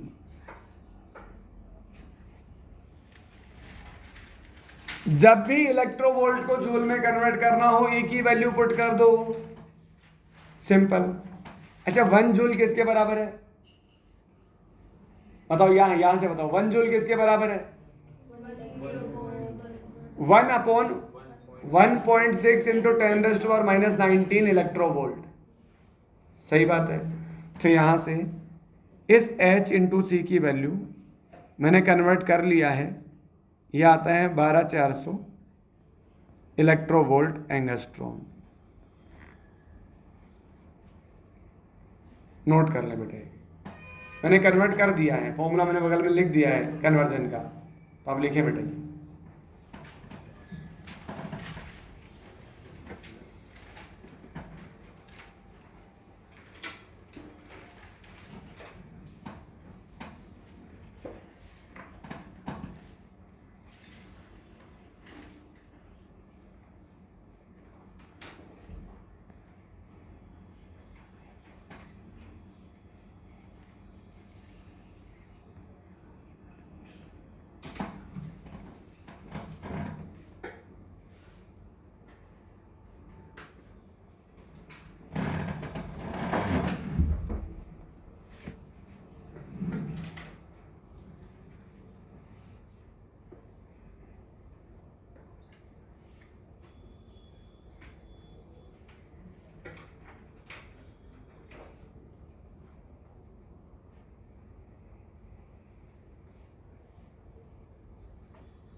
कोई भी एनर्जी सोर्स एनर्जी इमिट करता है एनर्जी के छोटे छोटे पैकेट्स के फॉर्म में।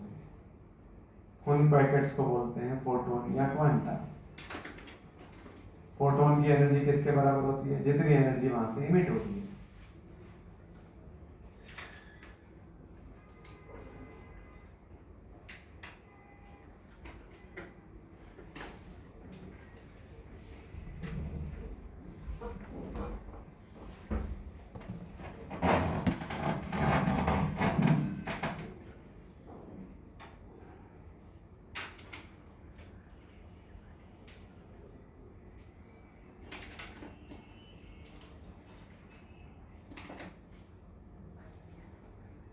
आगे नोट करें।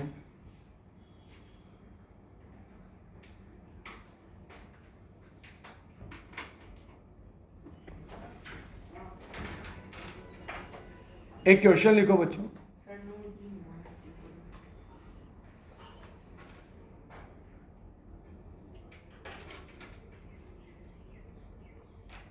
3 into 10 raised to power 8 photon of a certain light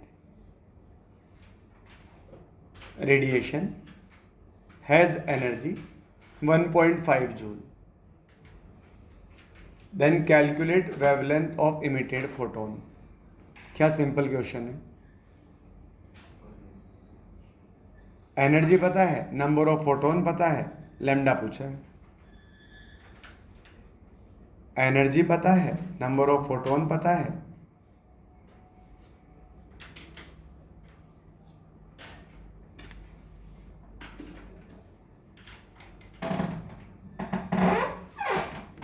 EV का मतलब इलेक्ट्रोवोल्ट। इलेक्ट्रोवोल्ट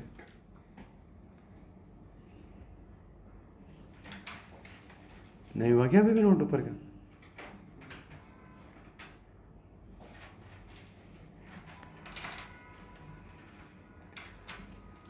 एनर्जी का फॉर्मूला क्या हो जाएगा? एन एच न्यू या N H C by lambda. अब आपके पास एन पता है, एच पता है, सी पता है, ई पता है, क्या नहीं पता? लैम्डा नहीं पता। जब सब पता है तो लैम्डा आ जाएगा ना भाई, यहां से लैम्डा कैलकुलेट हो जाएगा। तो यहां से लैम्डा आ जाएगा एन एच सी अपॉन ई।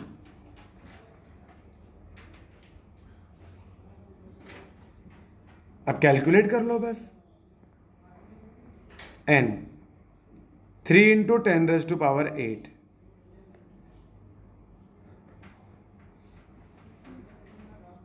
एच इंटू सी की वैल्यू। अब आपको एनर्जी, अच्छा एच सी की वैल्यू कौन सी पुट करेंगे अपन? अरे जूल वाली या इलेक्ट्रोवोल्ट वाली? आपको एनर्जी किस में दी है? जूल में, तो जूल वाली पुट करोगे। इलेक्ट्रोवोल्ट में देगा तो इलेक्ट्रोवोल्ट वाली पुट करोगे, ताकि सेम यूनिट्स कैंसिल आउट हो जाए।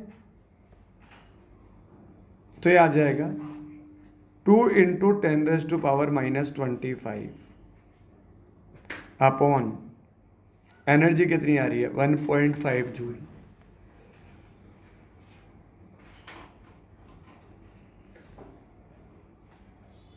बाकी इसे सोल्व करना है सिंपल। ऊपर 3 है, नीचे 1.5, तो 2 टाइम कैंसिल आउट हो जाएगा वो। 2 into 2 कितना आ जाएगा? 4 आ जाएगा। 4 into 10 raised to power -17 metre.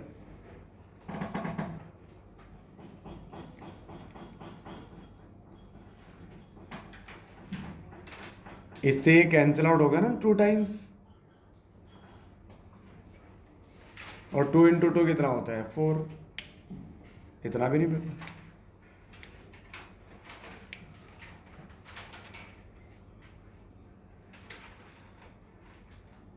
कह रहे नोट करें भाई।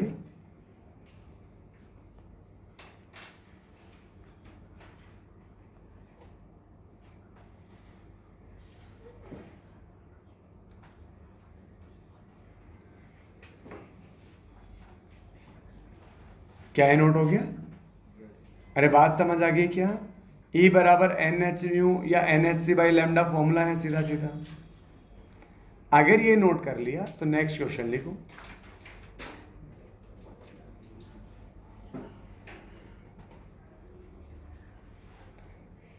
भैया दोबारा एक्सप्लेन करूंगा क्वेश्चन, आगे समझ में?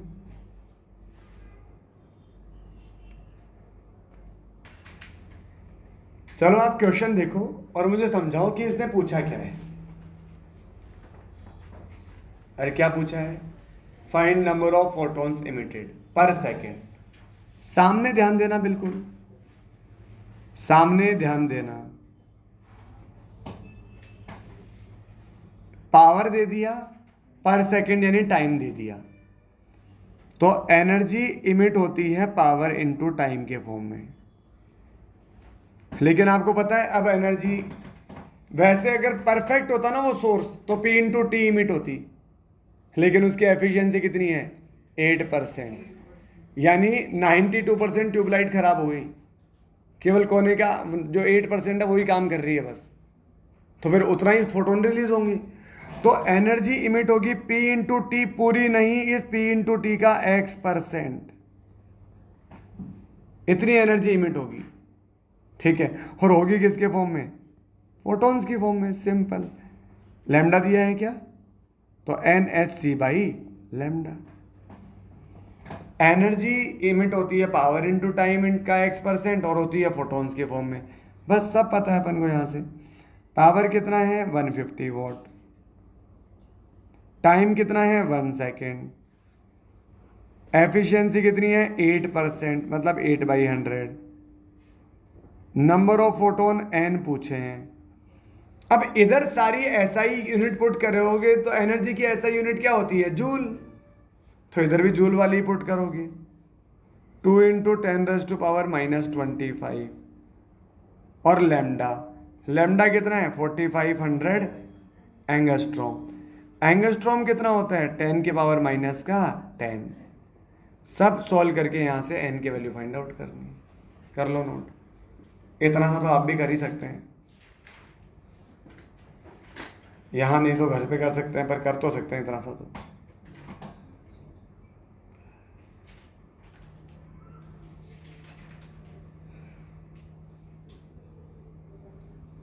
जो एनर्जी इमिट होगी वो E नहीं होगी, E का X% होगी, तो मैंने यहाँ P इंटू टी का X% लिख दिया। ठीक है, ये E इंटू एनर्जी E का X% इमिट होगी।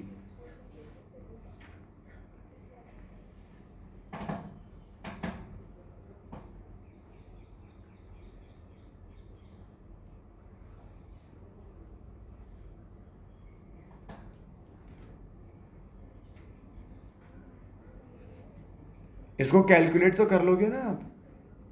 इतना तो अपन कर लेंगे। अगर ये क्वेश्चन नोट हुआ तो अगला क्वेश्चन नोट करें।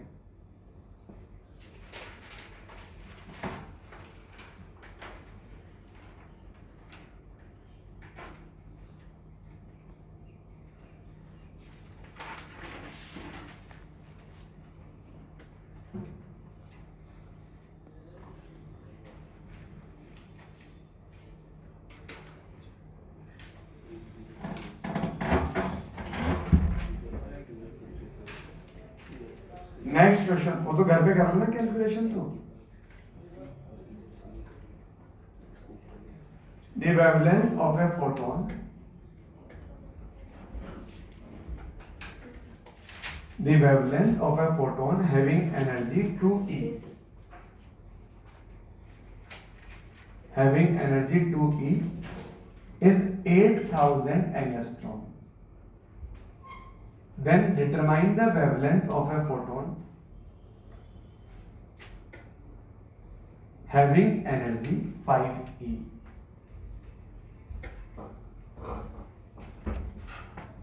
Having energy 5E, ये आप खुद सोल्व करेंगे। करो सोल्व।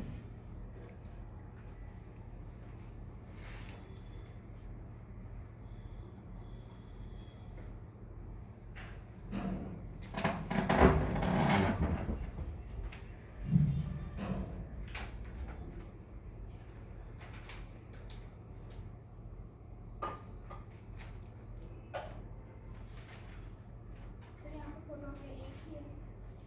हाँ हाँ, ना नंबर ऑफ फोटोन गिवन हो ना पूछे हो तो फिर एक ही मानना है।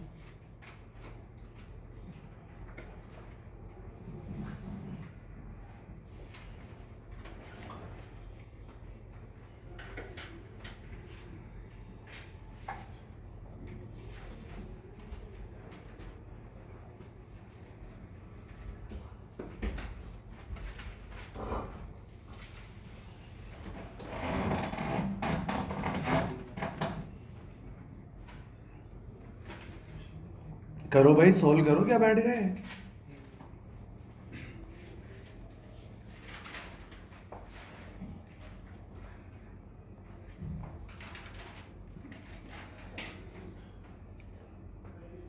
E is equal to H C by lambda. क्या बोला मैंने? E is equal to H C by lambda. ये फर्स्ट वाला केस है, ये सेकंड वाला केस है, दोनों को डिवाइड कर लो। पहले वाली एनर्जी कितनी है? 2E। बाद वाली एनर्जी कितनी है? 5E। एच सी तो कांस्टेंट है, कट जाएगा। ये लैम्डा 2 कहाँ चला जाएगा? ऊपर। अरे ये लैम्डा 2 ऊपर चला जाएगा ना, तो क्या आ जाएगा? Lambda 2 upon lambda 1। पहले वाला लैम्डा कितना दे दिया? 8000 एंगस्ट्रॉन। अच्छा, ई से ई भी क्या हो जाएगा? कैंसिल। तो क्या आ जाएगा? 2 upon E is equal to lambda 2, sorry E नहीं आएगा, 5 आएगा। 2 अपॉन 5 लैम्डा 2 अपॉन 8000। सोल्व कर ले, कितना आ जाएगा? 3200। लैम्डा 2 कितना आ जाएगा? 3200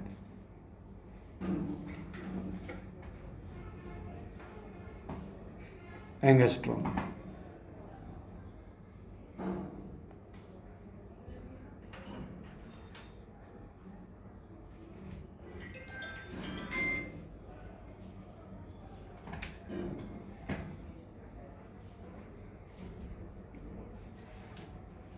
तो लैम्डा 2 आ जाएगा 3200 एंगस्ट्रॉम। यार ये हमेशा आपको करना पड़ेगा कि एक बार एक एनर्जी दे दी, दूसरी एनर्जी पूछ ली, एक लैम्डा दे दिया, दूसरा लैम्डा पूछ लिया, फॉर्मूले को 2 बार लिखो, डिवाइड करो। 2 बार क्यों लिखना है? एक में ही से कर सकते हैं ना। हाँ कर सकते हैं ना बेटा, वो तो लेंथी हो जाएगा। एच और सी तो पुट करके फिर सॉल्व करना, और वो जो आंसर आएगा वो तो ई के टर्म्स में आएगा। किसके टर्म्स? आपको एनर्जी पता है क्या कितनी है? ये 5 ही है। 5E तो वेरिएबल है, ई तो वेरिएबल है ना।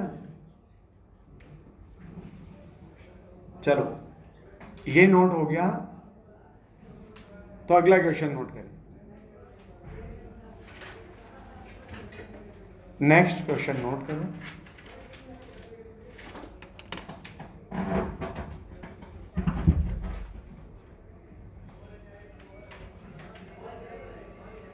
आप इसको थोड़ा लेंथी तरीके से कर सकते हो। ये तो कर सकते हो कि पहले ये फॉर्मूला रखो, आपके पास H पता है, C पता है, लैम्डा पता है, वो 2E आ गया, फिर वहां से E निकालो, समझ गए?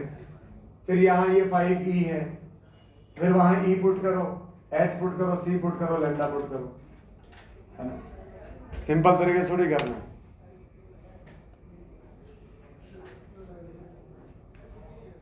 इसके समझिए।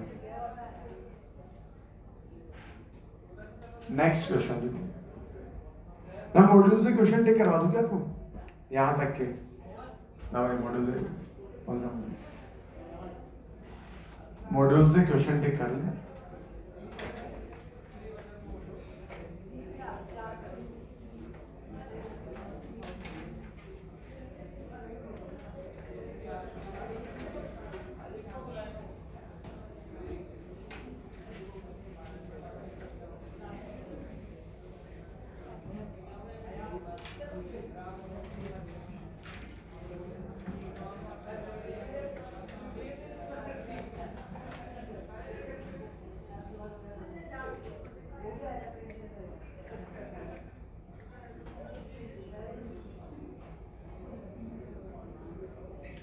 बिगिनर बॉक्स 1-2 सोल्व करना है।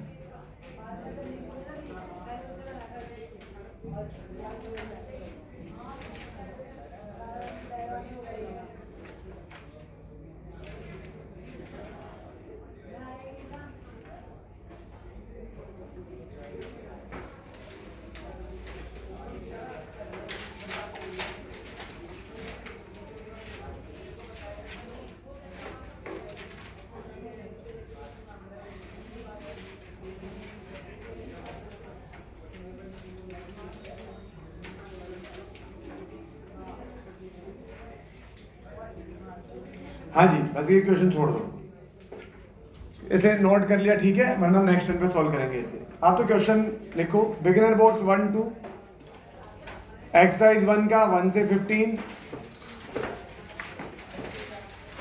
बिगिनर बॉक्स 1 एंड 2, एक्सरसाइज 1,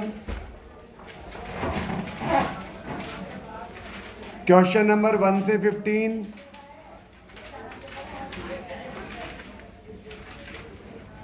और एक्सरसाइज 2, क्वेश्चन नंबर 18 और 20। एक्सरसाइज 2 में 2 ही क्वेश्चन है, 18 और 20। ठीक है, आज के लिए काफ़ी इतना। Okay, thank you.